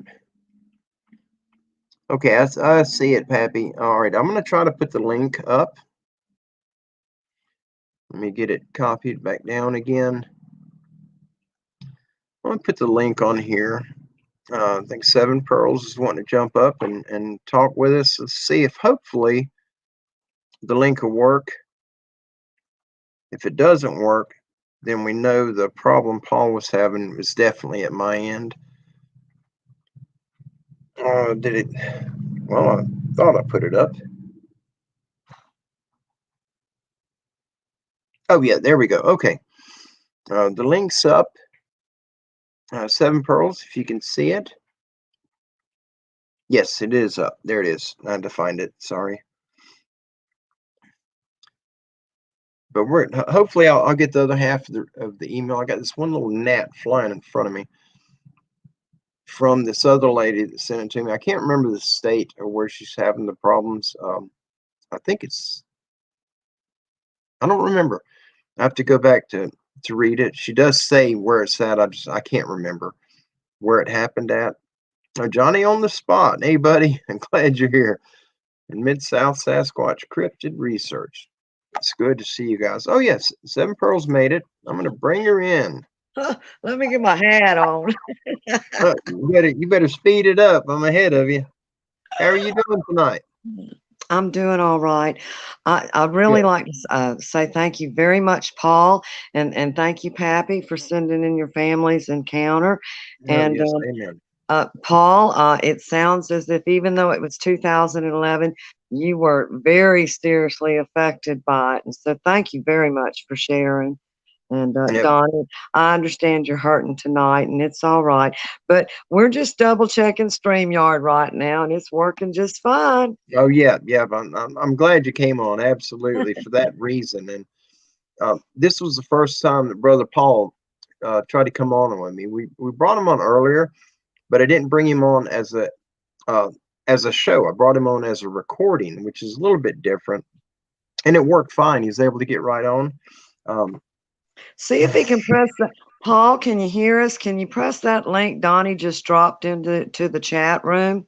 And once you do, allow the microphone to work and enter the broadcast studio straight from your phone. Can you do that, Right. Paul? Let's see. I'm going to put this up. What Brother Kyle said. Kyle and I talk a lot. And this is what he's talking about here. Like I discussed with you before, I believe they pick on people like you and I because we have a disability. Kyle's got a pretty severe disability, and we are at the bottom of the feed chain. Those of us that have issues that um, the amputees, those of us that are bound to walking with canes, and just those that are slower than the normal person. I think that we do have a crosshairs on us from these creatures. We're the weak. Uh, they just better catch us from the backside, because if I see them coming, if I get my hand in my belt, we're gonna have a showdown. I hope it never gets to that point. I don't want to shoot anything. Not unless I'm going to eat it, and I ain't eating one of them. I'd rather go the other way. So how's life been treating you? Are you talking to me? Yes, ma'am. Absolutely. Life is just fine. And Miss B, we're so happy that you feel better. We know the power of prayer works, and praise the Lord on that issue. We'll keep praying. Yes, absolutely. And any of you guys that are in the chat, if y'all are in need of prayer, if you have a problem, a family issue, anything come up and you need to get prayers for them, if it's a private issue, we don't need to know the details. We just need to know who we need to send prayers for. And so far, Holy Spirit has come through every time that you guys have come together and prayed for people. We've had miracles happen. And that's what it's all about, is just glorifying the Father through doing what we were called to do and help one another. And getting together in prayer is just providing a doorway for the Holy Spirit, the presence of God, to come into someone's life. And it's powerful. It does a lot. I'm here because of it. Someone prayed over me several times. And I don't know if I want them to do it next time. I've had enough of this crazy place, but I think I'll be here a while longer, I'm sure. But yeah, we got a couple of people we're going to be bringing on. I'm hoping. I don't even see him in the chat. My buddy Ryan, I hope I can get him to come on. He knows so much. He's on a different level than I am. Knowledge of these creatures and things I've never even heard of. And he is just so intelligent over this whole cryptid arena. But he also has a lot of encounters that he's received. And we're hoping we'll get him on here sometime soon. I'd love to bring him on and just let him have the floor, and we can sit back and listen to him. Have you had any more activity over there where you're at?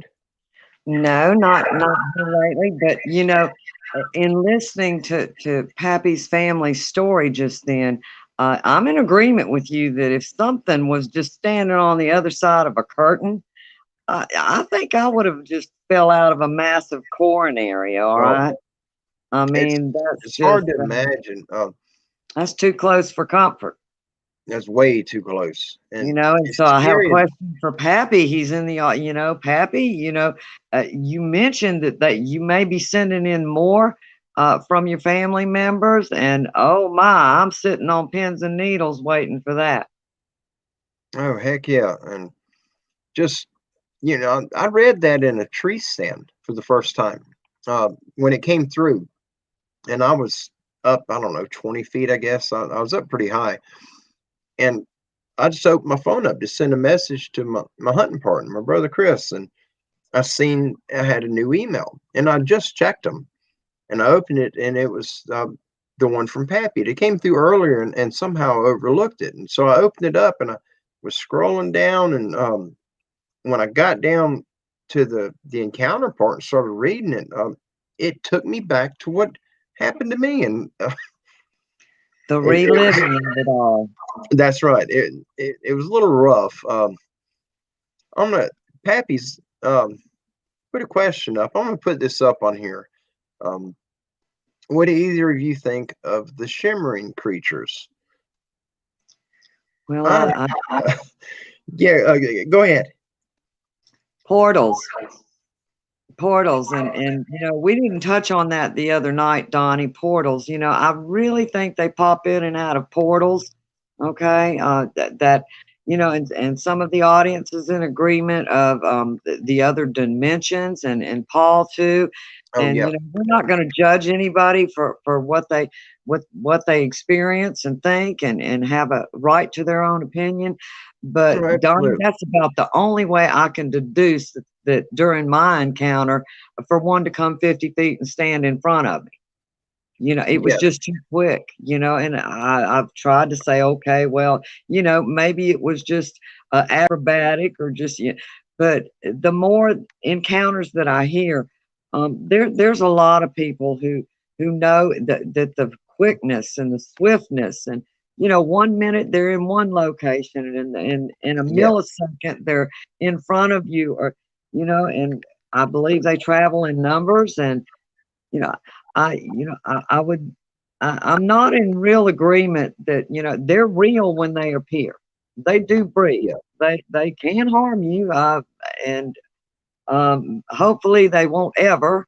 But I'm in Yeah. agreement with the portals and the dimensions, and that's that power of darkness, I believe. Yeah, absolutely. And I'd spoke to Pappy about it. I believe it was last year. Um, I had seen on our property. We had a ladder stand, and we had two deer on that property that needed to be removed. One of them, I took the pictures to the Game and Fish Commission, and they believed that deer to have the chronic wasting disease. The Uh, other one, we got him on pictures attacking does and attacking the babies. And one of the little clips that I got from the game camera, and he was a buck. He had big horns on his head. Well, his head is tossed up. He's got his head kind of kicked up in the air, and that little spotted fawn is 4 or 5 feet in the air. He hooked that little baby deer with his horns and threw him, and that's the only one that was attacking the does and the babies. So I made up my mind we're taking them out, and the sick one we were going to take him to the Fish and Game Commission where they could run their tests on him, and the other one we would harvest him for meat. And I went up there and I sat on the ladder stand, and right in front of me, 20 feet from me, there was something on the branch, the huge pine tree, and the limb that came out, it looked like a child, 8 or 9 year old child, squatted down, but his feet, I could see his outline. I couldn't see him, but I could see his outline crystal clear. But his feet were like they were wrapped around the limb, like he had hands for feet. And he was squatted down, and he had one hand on the limb he was standing on, and the other hand was against the tree. And the limb, as he moved his hand, the pine bark was cracking, and chunks of it were falling to the ground. And when I finally figured out what I was looking at, it scared me so bad I got down and left. Well, the following month, I seen the same thing in the area where I normally hunt, which is 18 to 20 miles away in a completely different county. And it walked past me.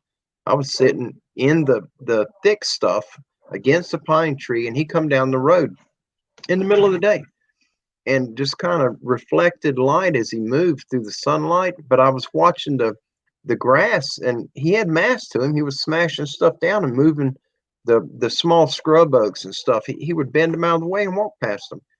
And it's freaked me out. And I never got a solid answer to what it was. I Little think people, troll. about 4 foot, looks like a kid, but there's no hair. The skin on the head, the whole body is just really, the skin's very, it's almost as though they're naked. Um, no ears, no hair, just a Goblin like, eh?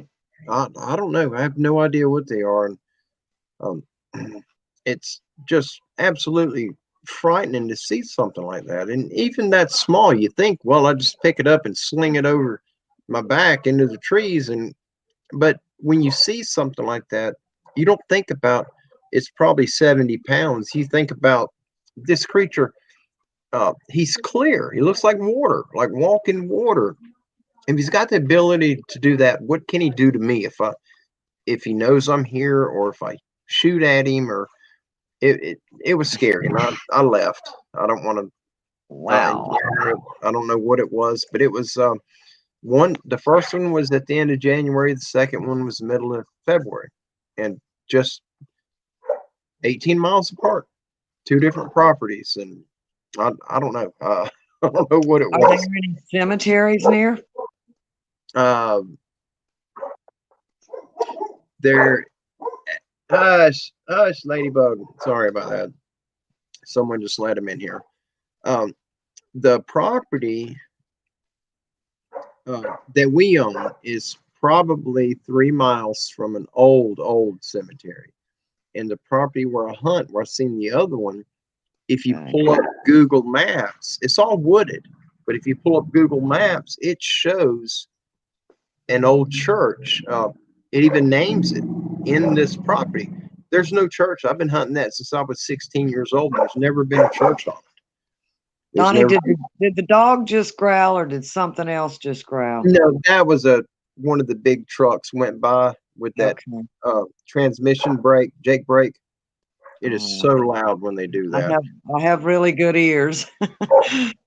Oh yeah, it's loud. It's really loud in here. I didn't mean to interrupt you. I really didn't. And yeah, the person that would be a go-to for me to talk to about something like that, if I had the opportunity, is not to plug another channel, but Duke of World Bigfoot Radio.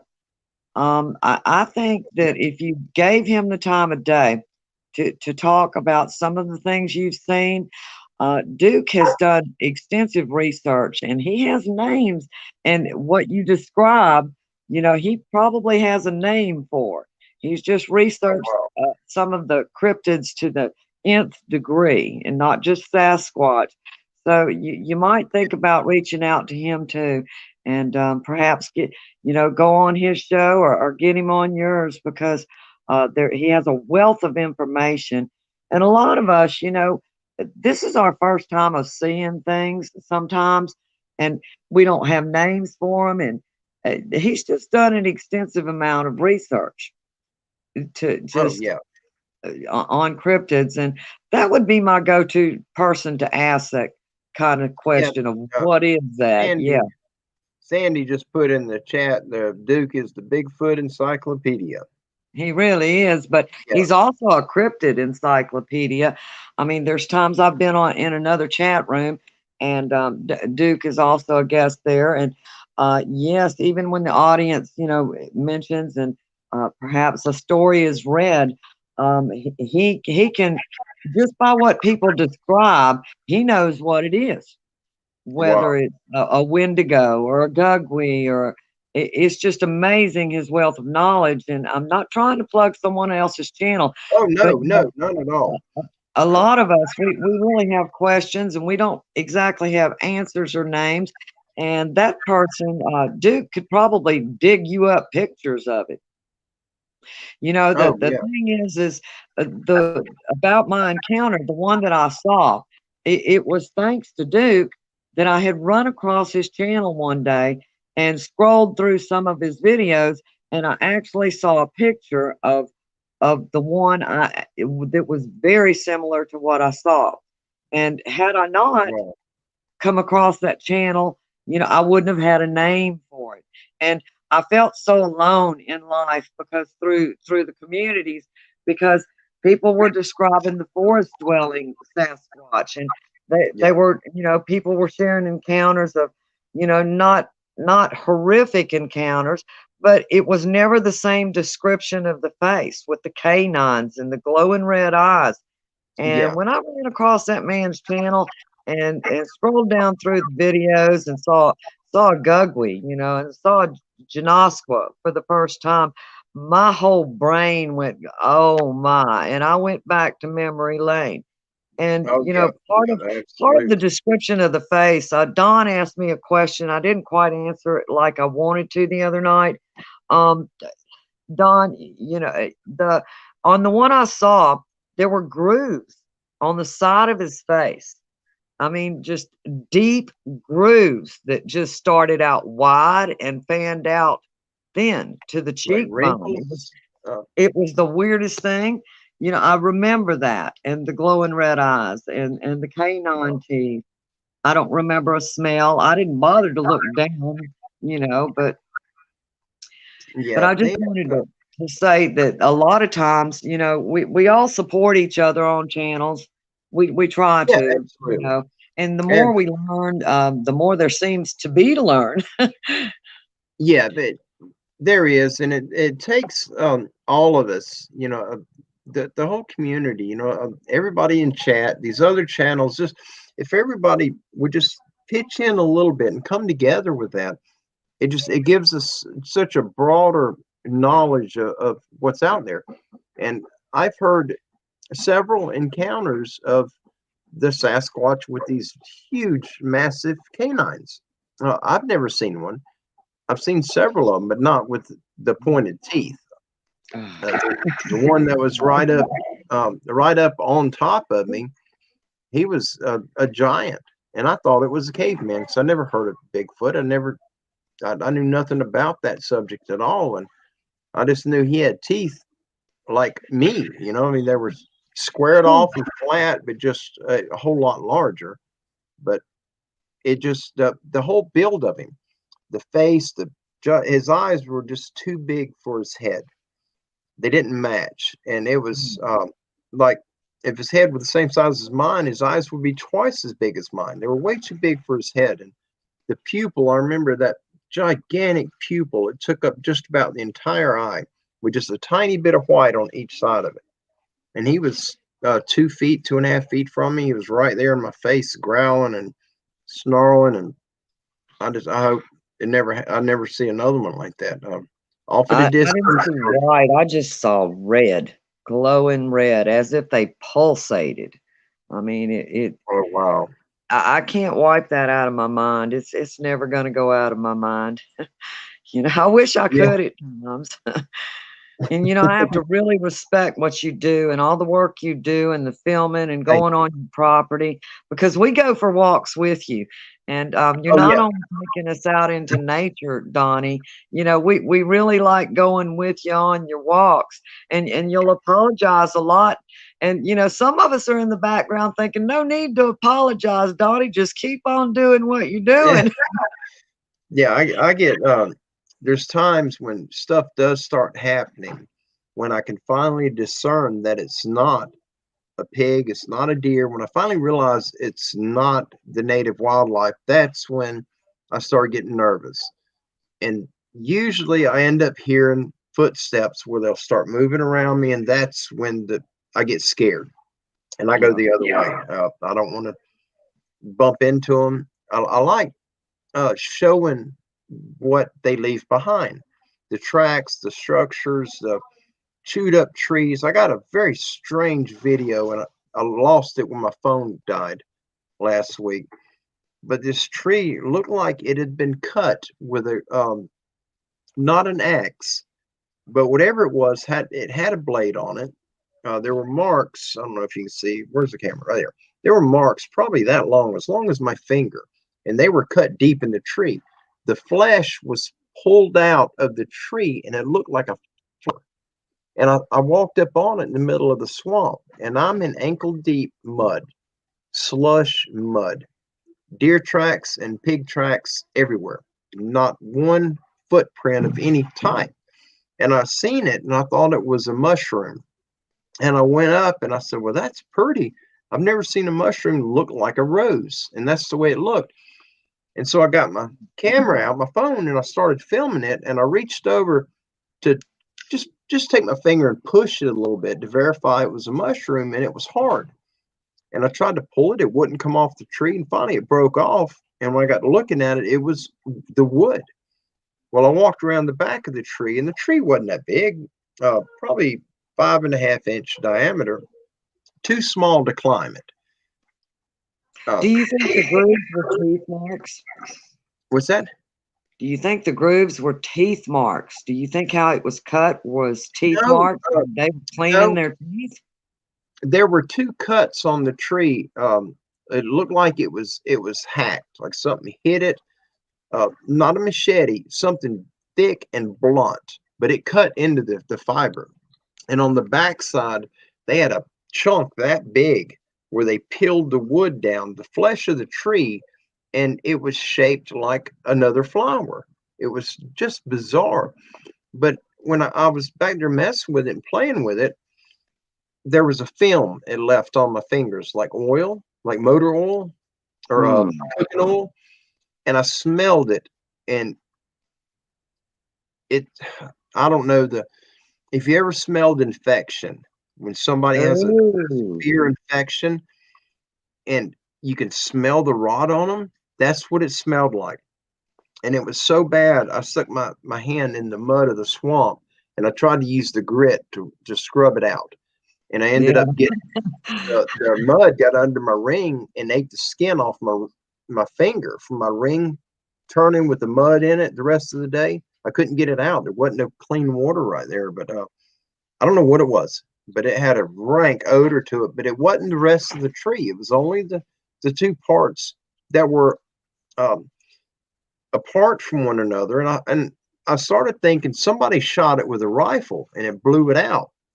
Hmm. And I went to the side of the tree where I could see both flowers, and they weren't um, uniform across. One of them was up higher and kind of turned out here. They weren't lined up at all. There was no holes in it. The bark was slick. It was cut and peeled down. I have no idea what it was. I don't know how it got that way, but the tree was alive. But there's That so much. really makes a person wonder. It does. And there was there's a tree. It looked like a cypress had died, a large one, probably 3 feet in diameter, and it was only the trunk part, and it was about 3 foot, maybe about 3 foot off the ground. It stuck up, but the inside was rotted out. It was only this really thin shell that went around where the tree once was. It must have died 50 or 60 years ago. So you got this gigantic tree with no center, and the sides, it wasn't cut. It looked like it may have blew down a long time ago from a storm. It was very jagged and sharp. The tallest point on that ring was left of that tree was probably that wide and 8 to 10 inches tall, and it went to a point, and there was a log, a pretty big log, 2 foot in diameter, 4 foot long, was stuck on top of that spike. And I seen that, and it was within 50 yards of where this tree that had these flowers carved in it. And so I walked over to where that stump was, and I got to looking at it, and I filmed it. And when I reached out with my hand and I pushed on the log to see if somebody picked it up and shoved that spike part into it, it was balanced on it. I pushed down and the whole log kind of teetered like that, and then it leveled back up. Somebody picked it up and put it on there. And I walked around it and filmed it, and I don't know how they even got it up that high. It was large, and there's nowhere for it to come from. It wasn't part of any tree around there, but there was no tracks, and it's soft. The ground is soft all around it. It was about 2 inches deep. As you stepped, you left about a 2 inch deep print in the mud, but there were no prints, no footprints of any type other than pigs and deer. So it was a strange area, but I marked it on my phone's GPS, and I'm going to go back in there. If that's saved, I think that's saved in the app that I use because I have a paid prescription hunting app. Well, And if now that, you've got our curiosity, and now you're going to have to fork over some pictures of that eventually. I found so much strangeness out there. I've got a picture that some friends, well, Jeff had sent me. The other guy, I lost it when I deleted my emails on accident. But last week, Jeff found the screenshot of a video I filmed a couple of years ago, 2 or 3 years ago. And there's, well, I'm going to put it in the community tab either tonight or tomorrow on the channel. And when you look at it, there's the tree, there's a big tree in the center of the screen, and it's kind of forked like this. And there's black stuff at the base of it. And when I filmed that, I remember seeing it, and I heard something, and it drew my attention over to that tree. And I looked over there, and I seen the black mass between the two trees. And so I got my camera up, my phone, and I started zooming in on it. And it was hard to see. It was daytime, the sun's hitting the screen, and I really couldn't make out much. And I thought, that looks like a caveman. And then I realized, well, no, it's got to be pareidolia. And so I Mm. zoomed out. I was so creeped out from it that I turned and left. Well, brother Jeff Townsend, this past week was watching that video. Well, he zoomed in when I stopped and started filming for about 10 or 15 seconds straight in that one spot. He zoomed in and checked the whole area. And he sent me a screenshot of that. He didn't tell me it come out of my video. And he said, "What do you think this is?" And I pulled it up and my heart stopped. I was like, "Oh my God." I said, "It looks too good to be true. Maybe a hoax," is what I replied to him. And he said, "It came out of your video." And I don't remember seeing it. I remember the black spot when he sent me the screenshot of it at normal size, without it being zoomed in. I remembered it then. But he sent me the first picture. It was zoomed in, and I'm gonna post the regular. That was a cedar. You're talking about something cedar, correct? No, it wasn't cedar. Oh, was it pine, as in light or not, as in rosinous, as in because that will turn black sometimes. No, no. This was covered in fur. And the face is looking directly at me, but his eyes are closed. No, I was reverting back to the stump. I'm sorry. Forgive me. Yeah. Oh no. I should have clarified. I lose myself all the time. I get messed up. I've seen. I thought of Jeff in the picture. I wish I knew how to share it on here to pull the picture up, but I'm afraid if I come out of it, I'm gonna close it. Eventually. You're gonna work the bugs out, Donnie. It's I'm not a computer person, Me but neither. let me see. I got it on my phone. I'm gonna see if you guys can see this. All right. I don't know if you'd be able to see it. I may have to dim the light. And this is just okay, that's it right there. This is the picture. It's kind of blurry because you got it zoomed in so much. Let me see if I can turn that where you guys can see it. Can you see that? It's kind of blurred out a little. You see the face? Can you make that out? Looks like a pig. No, it's not a pig. That area right there, there's no pigs and there's definitely no bears in it. But let me pull up there. That's the zoomed in version, and it's pixelated because he's got it zoomed in so far. And From a distance, that looked like a pig laying sideways with his ear cocked up and his snout out. Optical illusion, maybe, but yeah, what do you think down in the chat, y'all? What did that look like to y'all? Let me see. Yeah, that's what I'm gonna put it up where everybody can see it. All right, you're gonna see the trees, and he's between the trees. And let me make sure I get this. All right, you see that between the trees right there? Oh, yeah. Oh, I don't like that. Can you make out the hair? That's not leaves. I make out two eyes, and I'm making out a nose, and it looks like the head's cocked sideways, and that looks like pointed ears up top, Donnie. Well, that came out of my video that I took a couple of years ago. Jeff found it, and I was zoomed in on that area because I heard something, and then I seen it in the phone, but it was I couldn't make it out when I zoomed it in. The sun was hitting the screen. Working good, or does that? I mean, that looks like chubby cheeks to me too. Yeah. Yeah, I'm on a little bitty cell phone, guys. I can't draw it up on a desktop and really examine that. Yeah. But if you're sitting out there and you can draw that up on a desktop yourself, right there. See it right there? Yeah. I That's don't a see it no screenshot. problem. Yeah, that's a screenshot from the video. And when I seen it right away, I knew what it was, and I did not know that it was a screenshot from my video. And Jeff asked me what I thought about it. He didn't tell me he took it out of my video, and I said, it looks too good to be true. How can that? It don't make sense. I think maybe it's a hoax. I don't know. I mean, you can see that the individual hair, the details are too perfect. Well, now, And then, Donnie, how can it be a hoax if it came out of your video? well, You're I an didn't know honest it did. guy. You wouldn't do nothing like that. No, but I didn't know it came out of my video. He didn't tell me at first. He just sent the picture and said, "What do you think of this?" I looked at it and I thought, "Well, that's just you don't get pictures like that of these things. I haven't." And I said, "Possibly a hoax. I don't know." And he said, "It come out of your video."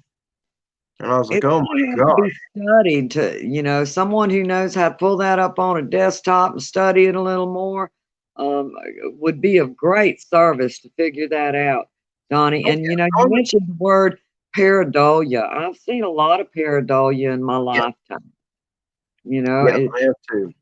but, no, that looked pretty real to me, but I'm on When a you, cell phone. yeah, well, when you zoom it in slowly, you can see the actual hair, the individual hair. But if you get too close, it gets really pixelated and then it just turns into a blur. Uh, yeah, Armando said it looks like a ghoul, and Butch said it looks like a cat. Um, Debbie wants to know what video it's from. I gotta ask Jeff. I can't remember. I get so many screenshots that are sent to me that come out of my videos. I think it was the Seeking Caveman video. It's one of the older ones. I think that was the one he took it from. Um, he's working on the truck. I guess he's still working on it. I don't see him in the chat right now, but I'll get Jeff to give me the timestamp of where he found it and the video, and then I'll post that up for you guys. Yeah, because that's interesting. We're gonna hold you to it, Donnie. Oh yeah. Well, I just got it, and what just what blows me away is I remember filming it, and I heard something, and that's what drew my attention over there. And I searched with the camera, I didn't see nothing. Well, then I started getting that feeling that I was being watched, and I thought my mind is messing with me. And so I zoomed in, and I knew the area where I was feeling this weird pressure on me. And I zoomed in, and I seen the dark spot where I was standing. And I zoomed in on it, and I thought, well, I don't know, because I'm outside in the sun, and I'm filming with my phone. And when you zoom way in, everything's pixelated. The trees, everything is.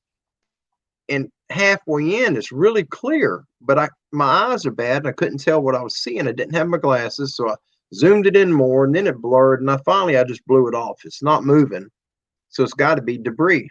And I got out of that particular area because I was getting really nervous. Well, my theory on pareidolia is that could be the predecessors, as in the ancestors, as in the spirits of the cryptids. Okay, if they have spirits, okay, but it might Yeah. be ones that passed on. Sometimes I really think it is, because in places where I've seen a great deal of pareidolia, and it's just no mistaking it. The natives called it tree people, the spirit tree people. There's something to that, and it kind of it upsets me sometimes when people just automatically write it off as, oh, that's pareidolia, and the criticism kicks in, because Yeah. there's a lot of people who notice pareidolia. They notice those spirits in the trees. They notice all those different shapes. And, one person may see it and the other person sees nothing. And I can't explain that either. It's phenomena. Oh yeah. But I think It, there's something to it, because the vibrations and how you feel, when you're in those areas. it doesn't feel right. It's not a matter of you put the fear on yourself. It's a matter of it came Oh, on you, you know. yeah, yeah, absolutely. I just seen Brother Kyle had mentioned sending it to Carrie and Scott. And Scott Carpenter does some amazing stuff. I really like Scott. He's a good man. He's really good to us. I just I seen. really like Scott's theory, that theory of the Oh, water here we go. genome. It's right here. I just seen it. Did it come up? There we go. Barry. He found it. Seeking the Florida Caveman. The Sasquatch video timestamped around 5:38. I do remember the timestamp of the 5:38 area. Thank you, Barry. Thank you so much for posting that on there.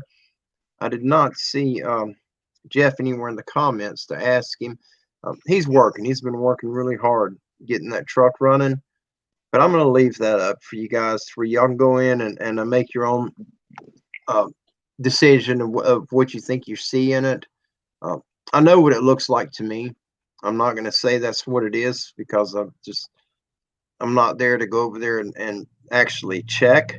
And I wouldn't. If I was there, I definitely wouldn't go to it. And it's two sets of eyes. Oh my. Yeah. Well, I've seen there was another comment in here that someone said they screenshotted it and it looked like two of them.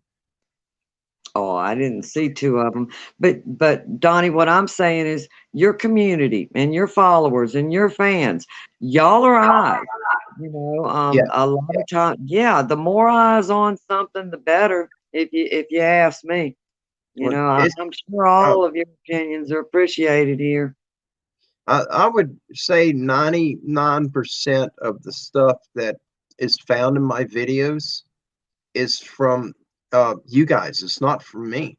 You guys find stuff that I didn't even know. And one of them, one of the videos I'd filmed on the thumbnail for it, I don't remember the name of the video, but you'll see my gold Honda CRV is in the screenshot or the thumbnail. And where I was at, I was waiting on Kim's son to get there. We was going hunting in an area.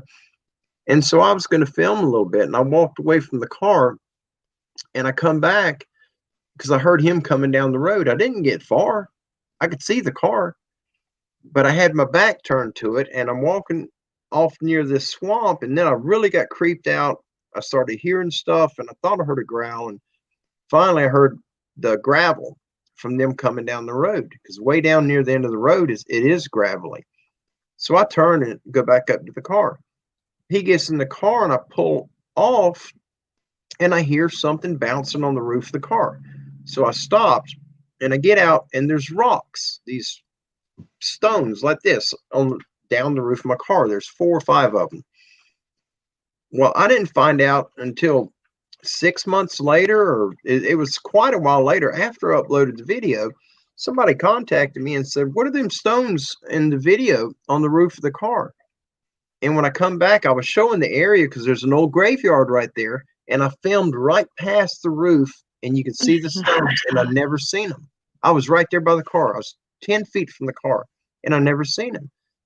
And while I asked Cody, I said, "Did you put them stones on top of the car?" And I knew he didn't have time to do it.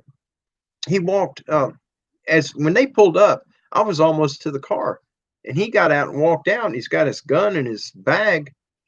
And he went straight around. It wasn't possible for him to do it, but I asked him anyway because I wasn't sure. And he talked to me as though I lost my mind. And I said, there were them rocks on the roof. How'd they get there? I didn't do it. I'm not going to put rocks on my car. But they were in the video. If you look at the thumbnail for that video, they were stacked. They were different sizes. The biggest one on the bottom, and they were stacked in order, straight up and down on the roof of that car. And that was just so bizarre. I don't know if there was a They're meaning. toying with you. What's that? They're toying with you. Oh yeah, absolutely. And let me see. Central Florida Bigfoot had sent something. Oh, sort of. I hope this don't. Oh, what happened? Oh wait, there we go. I don't know what it's doing. Okay, I'm not gonna. It's doing something strange. All I right, put my Donnie. cursor. We're your moral support, and it's okay because what I've learned about the people in your wonderful chat room is they all have patience, and you sit up here and you give us a lot of information, and we absolutely love viewing you, Donnie. You know, and we Thank have you all the so much. patience in the world for you, Donnie. Thank you so much. They had let's see, there's yeah, yeah, Matt had sent me a screenshot of what, let me see if I can pull it up. I have no idea what I'm doing here. Well, I want to know what you did with the rocks that were on top of your car. Did you hurl them somewhere? Did you Yeah, throw them in the woods?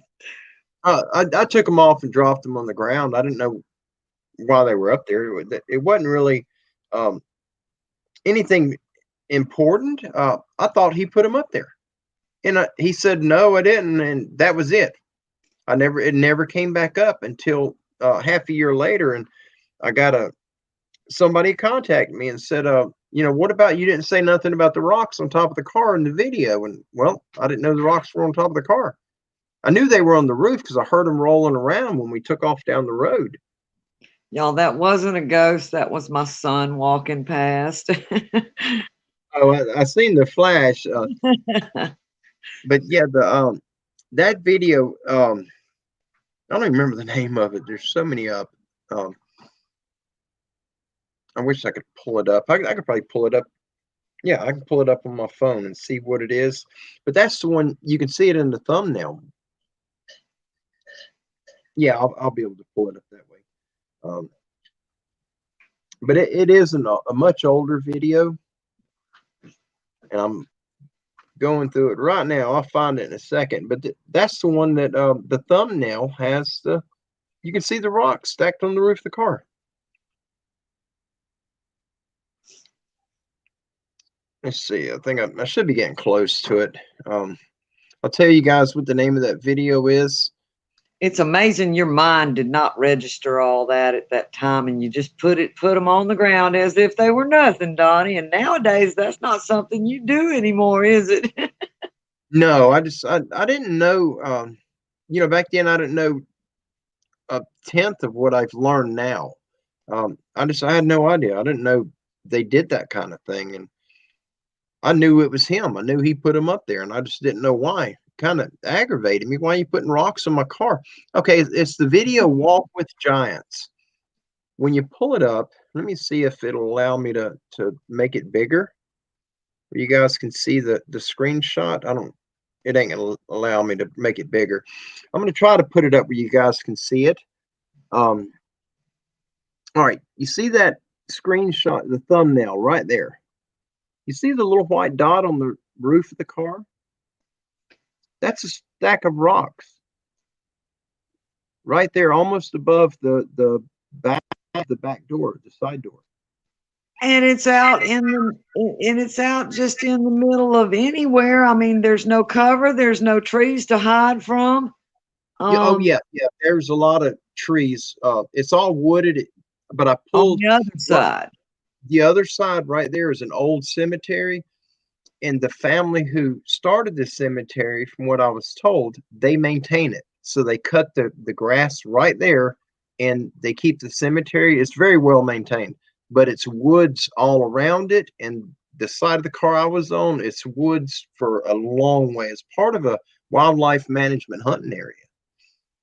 Well, And now they're that just, triggered my inquisitive mind. This is a family that maintains a graveyard in a squatching territory.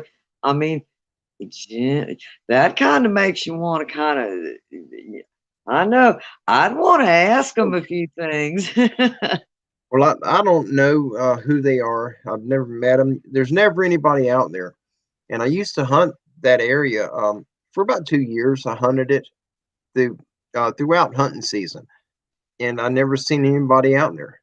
Um, I'd park at the graveyard and walk out in the woods, and you hear things. I had a lot of weird happenings, but I never witnessed nothing with my eyes. I heard a lot of strangeness, but that day I didn't get 100 yards from the car. I walked straight in to where I could keep an eye on it. because I got my muzzle loaders in there, all my hunting gear's in the car. So I just was filming, waiting on him to get there as he got off work. And when I came back when I heard them uh, coming down the road about a half a mile from me. I could hear them flying down the gravel, and it's sand where the car is. There's no gravel right there. We had to drive a couple of 100 yards back the way that he came in to get to where them stones are. So somehow they were, I don't know. I don't know how they got there, but they were stacked up. When you look at the screenshot, they were stacked up perfectly from the biggest one to the smallest one. Just bizarre. You know, from what I've learned, that's an ordinary thing. That you know, a lot of them are stacking stones. Yeah, You know, I don't know the reason for it. well, I've It's seen kind that in a of, lot of dog man encounters. Okay, that people are telling. yeah, I don't want to deal with them things. Yeah, We me had neither. Jeff and I had seen that one that time, and it just, I don't know. Personally, I have a hard time seeing them as dog men. I'm more werewolf. For me, Yeah, I guess werewolf. Yeah, my it. brother saw one. His mind is never gonna be the same. No, no, and we had the one that Jeff and He I couldn't seen. even hardly get his encounter story out to me. I mean, he was telling me about it and half crying and fidgeting and nervous, and it really it did a number on him. And it was in Oh, the I bet. daylight in the early morning that he saw him, you know, and described him, and he said, I don't know what it was, and I still don't know what it was, and I'm not going outside, you know, at night. And this was early morning in the fog, you know, in the dew. Oh yeah, yeah. They had a And Kevin. he said it shrieked at him too, you know. Wow. They had. This is something I've never talked about, and I just seen it where Kevin had put it in, where I don't know if you can see that or not, but Kevin Goodson, he's part of our family here. He says, Donnie, have you ever seen or heard anything after you fire shots at game? And Mm. almost every time. Um, I believe a deer was taken from me this year. I only shot one in archery season with a crossbow, and I was so high up the tree, it was a downward angle, and the arrow come out of the armpit at the shoulder. It was a fatal shot, but the arrow was hanging out about 6 inches, and the deer crossed this little 30-yard swamp, and he ran a short ways and he crashed. So I waited a little while and I contacted Chris, my hunting partner. He come back there. I climbed down and we went back to get him. And there's, not to gross any of you guys out, but when you shoot a game animal, you follow the blood trail if they run, and they usually go a short distance. And there was a heavy blood trail, uh, almost bizarrely heavy. Hmm. We walked back there and there was no deer, and it got dark on us. And I told him, look, well, I'll come back tomorrow morning. I want out of here. I want to be gone. I'm not going to be in here. If the flashlights die, I'm going to keep shooting and follow the flash of the barrel to get me out of here, because I don't want to be in the woods at dark. Um, well, we went home. In the following morning, me and Kim and Rosie, we took Waddles, Rosie's dog. He's super intelligent. We took him up there, and I put him on the trail, and he took off.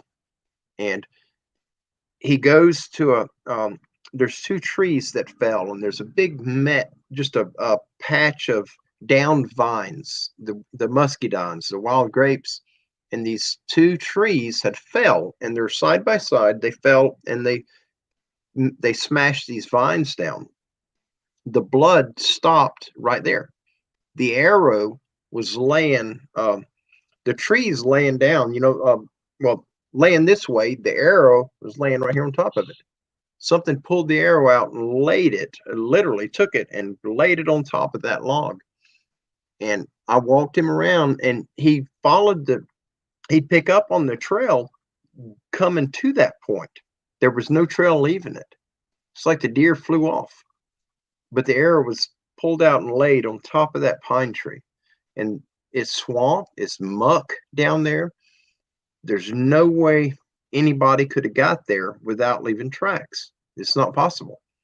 And the deer never left that spot, and there's no tracks. And I don't know. And How many trees? How many trees were around that a squatch or whatever could have picked it up and swung off into the trees and not left any tracks? I mean, oh yeah, I didn't think about that. There are a I'm lot of clutching at sites. straws, but when there's no tracks around and it's a scene like that, and there's no evidence of any footprints, and you got an arrow laying on a on a log, and there's no tracks. Well, that makes me think, okay, well, what was up above them? They could have swung on an oak branch from one to the next, and you know, and landed in the mud, and then slithered off like Oh yeah, yeah. nugget in the mud, because the water will cover back that mud back up.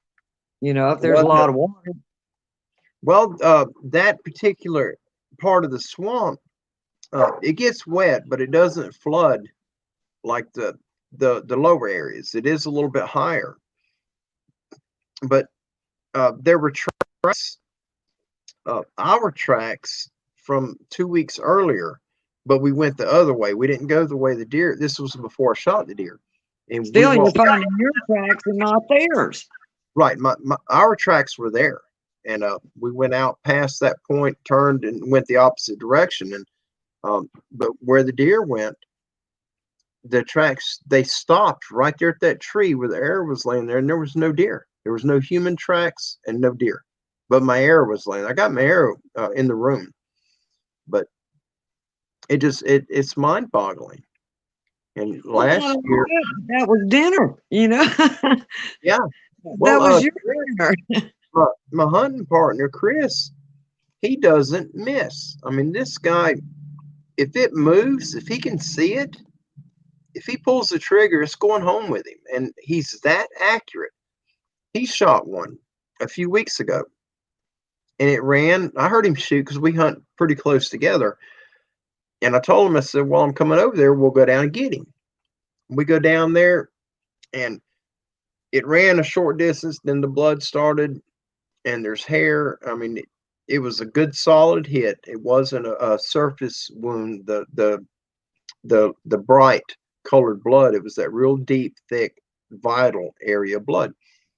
We follow it down. The trail just stops. There's no deer.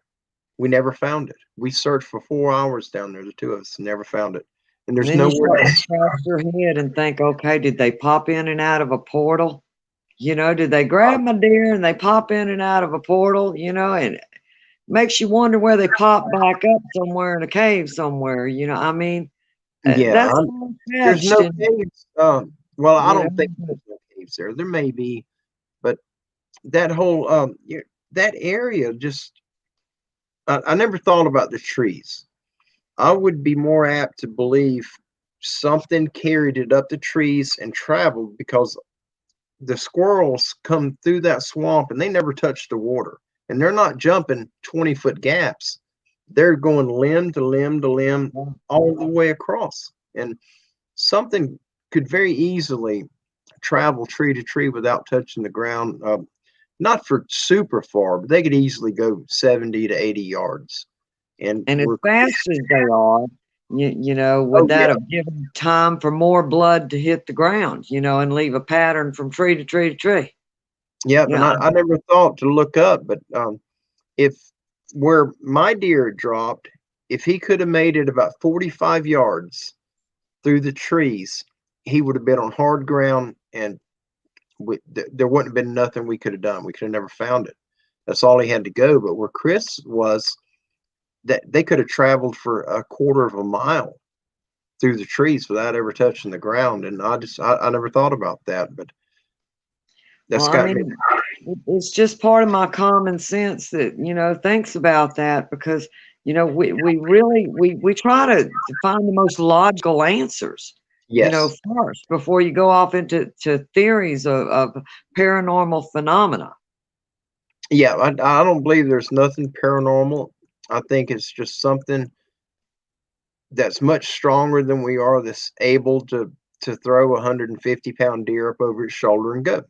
And that's, And if they can throw a 150-pound deer over their shoulder and go, how far can they actually jump? yeah, very true. And You know, they're that we, powerful. I mean, for all we know, they can jump. You know, humans broad jump, but how far can one of those jump? oh yeah, with that, you know, the picture I just put up a few minutes ago, I showed you on my phone, that black uh, head and shoulders and face between the two trees, where Chris's deer, where he shot it, where it went and vanished, is that exact area that was filmed. Exact area, not close, but literally the same spot. And I don't Well, know. that is enough to make just put goosebumps all over me thinking about that. Okay. It's scary, and I'd rather them take the deer than take me. But uh, I think I'd put up a fight. I'd try to anyway. Probably wouldn't Really get interesting. nowhere. But Really interesting conversation tonight, Donnie. Can't thank you enough. And I'm going to bid you adieu, as in my battery's about to die. And hello, yeah, everyone in the chat. Thank you for all the wonderful compliments, you know, from the other night. Appreciate it. Paul, we gotta have you back. Gotta see you up here, okay? If I can do it, oh anybody yeah. can, okay? Ornery as I am. And thank you so much, Donnie. And I'm gonna close Thank you. out now. And Seven thank you. Pearls, always good to see you. We love you. You be blessed, and I'll definitely see you soon. And thank you, Pappy. Yeah, Pappy's all watching. Um, well, guys, I appreciate all of y'all being here, and I seen Brother Butch pop in. Butch Grimes, where you at? There you are. I see you now. Thank you guys. If I missed any of you, I apologize. We get carried away. We go a lot longer than what we plan on it. But this next encounter that I'm waiting on the other half of it. I got the first part. I don't know how long it is, but from what I've received from the lady, I believe it's going to be a pretty long encounter. As soon as that comes in, I'll be putting that one together. That one's quite crazy, and I think you guys are going to really find that one fascinating. The lady who sent it is I think she was 81 or 82 years old now, and it's something that happened to her when she was a child, 12 or 13 years old. So it's going to be fascinating. It's going to be a good encounter. Oh, there's Dee. It's good to see you, Dee. Thank you so much. You know, it's been a wonderful night. We got a lot done. We did get Brother Paul got to share his encounter. We are going to have him come on and tell it firsthand instead of through the phone. For some reason, the phone was cutting in and out, and this phone is brand new. It has not done that at all. But thank you guys so much. I can't say it enough. I love y'all, honor you, and God bless each and every one of you. And yep, there's Brother Paul. We're going to get him on. We got several people, part of our family. We're going to get you guys on. And if you had an encounter, don't think that what you experienced was too small to share. None of it's too small to share. If you've encountered one of these things at all, if you've heard it, you don't have to see it for it to be an encounter. If it's something that happened to you 20 years ago and you still think about it today, that's an encounter. And we need to get that out. There's a lot of people that are experiencing these things and they have no idea what it is, and they blow it off. And it could lead to trouble down the road for them. So we need to get it out. You don't have to do it here. There's a lot of channels that do it, but we do need to get it out, because eventually it's going to save somebody from heartache or something worse. And God forbid anything happen to anyone. But thank y'all so much. Yes, D, absolutely. I see your message. Absolutely. Just let me know anytime. Absolutely. I always love visiting with you. Yeah, Michael. Oh, where'd he go? Sorry, Mike. I put it the wrong one. There we go. This was on the picture that I posted a little earlier for you guys. That if you didn't catch it, Michael went back and checked that out. the picture with that face. And I got another one. If the fellow emailed it to me, that was one of the emails that I lost when I tried to sync my archive folder. I deleted it, did something and cleared out all my emails, and I lost that one. It was a screenshot of a different face, and I walked right past it, and he was sitting there watching me. But as I go past it in the video, his eyes turned and followed me, but he never moved his face, and that scared me so bad when that was sent to me. But thank you guys so much. It's been beyond a blessing being here with you. You guys always just you make my night better than it could ever possibly be, and I thank you all. Thank you for being here with me, and we're gonna have some more stuff come up soon. Some more videos. I'm gonna get back out in the field. It's just difficult. We're having a lot of trouble with the one vehicle thing, but I got a lot of things in the works. A lot of videos coming. I had one almost together, and my phone died, and I lost the whole thing. But it's no problem. I didn't have no major activity, and it was just little stuff. But it was just a pretty day. A lot of beautiful footage. But thank you all. Thank you, Brother Pappy and Brother Paul. Thank you all for being here, and thank you for sharing your stories with us and your encounters. And Seven Pearls, thank you for jumping on with me. I greatly appreciate it. I love you guys. I love all of you. God bless you. If there's anything I can do for you, please reach out to me. My email is in the description, and it's on the bottom of the screen right there in the whatever you call the little ticker thing right there. But if you need to reach me, email me. If there's anything I can do to help you, I'm more than happy to. I'll do whatever I can to make it good for you. And if you need prayers, we're all about that. We got a praying family here under my roof and here under our digital roof on YouTube. We will definitely get them sent out. Pappy, thank you, brother. I will absolutely tell Kimmy and Rosie both that you love them. We love you, sir. Love all you guys. Ladies and gentlemen, God bless you all. Y'all have a wonderful night. Until next time, be safe.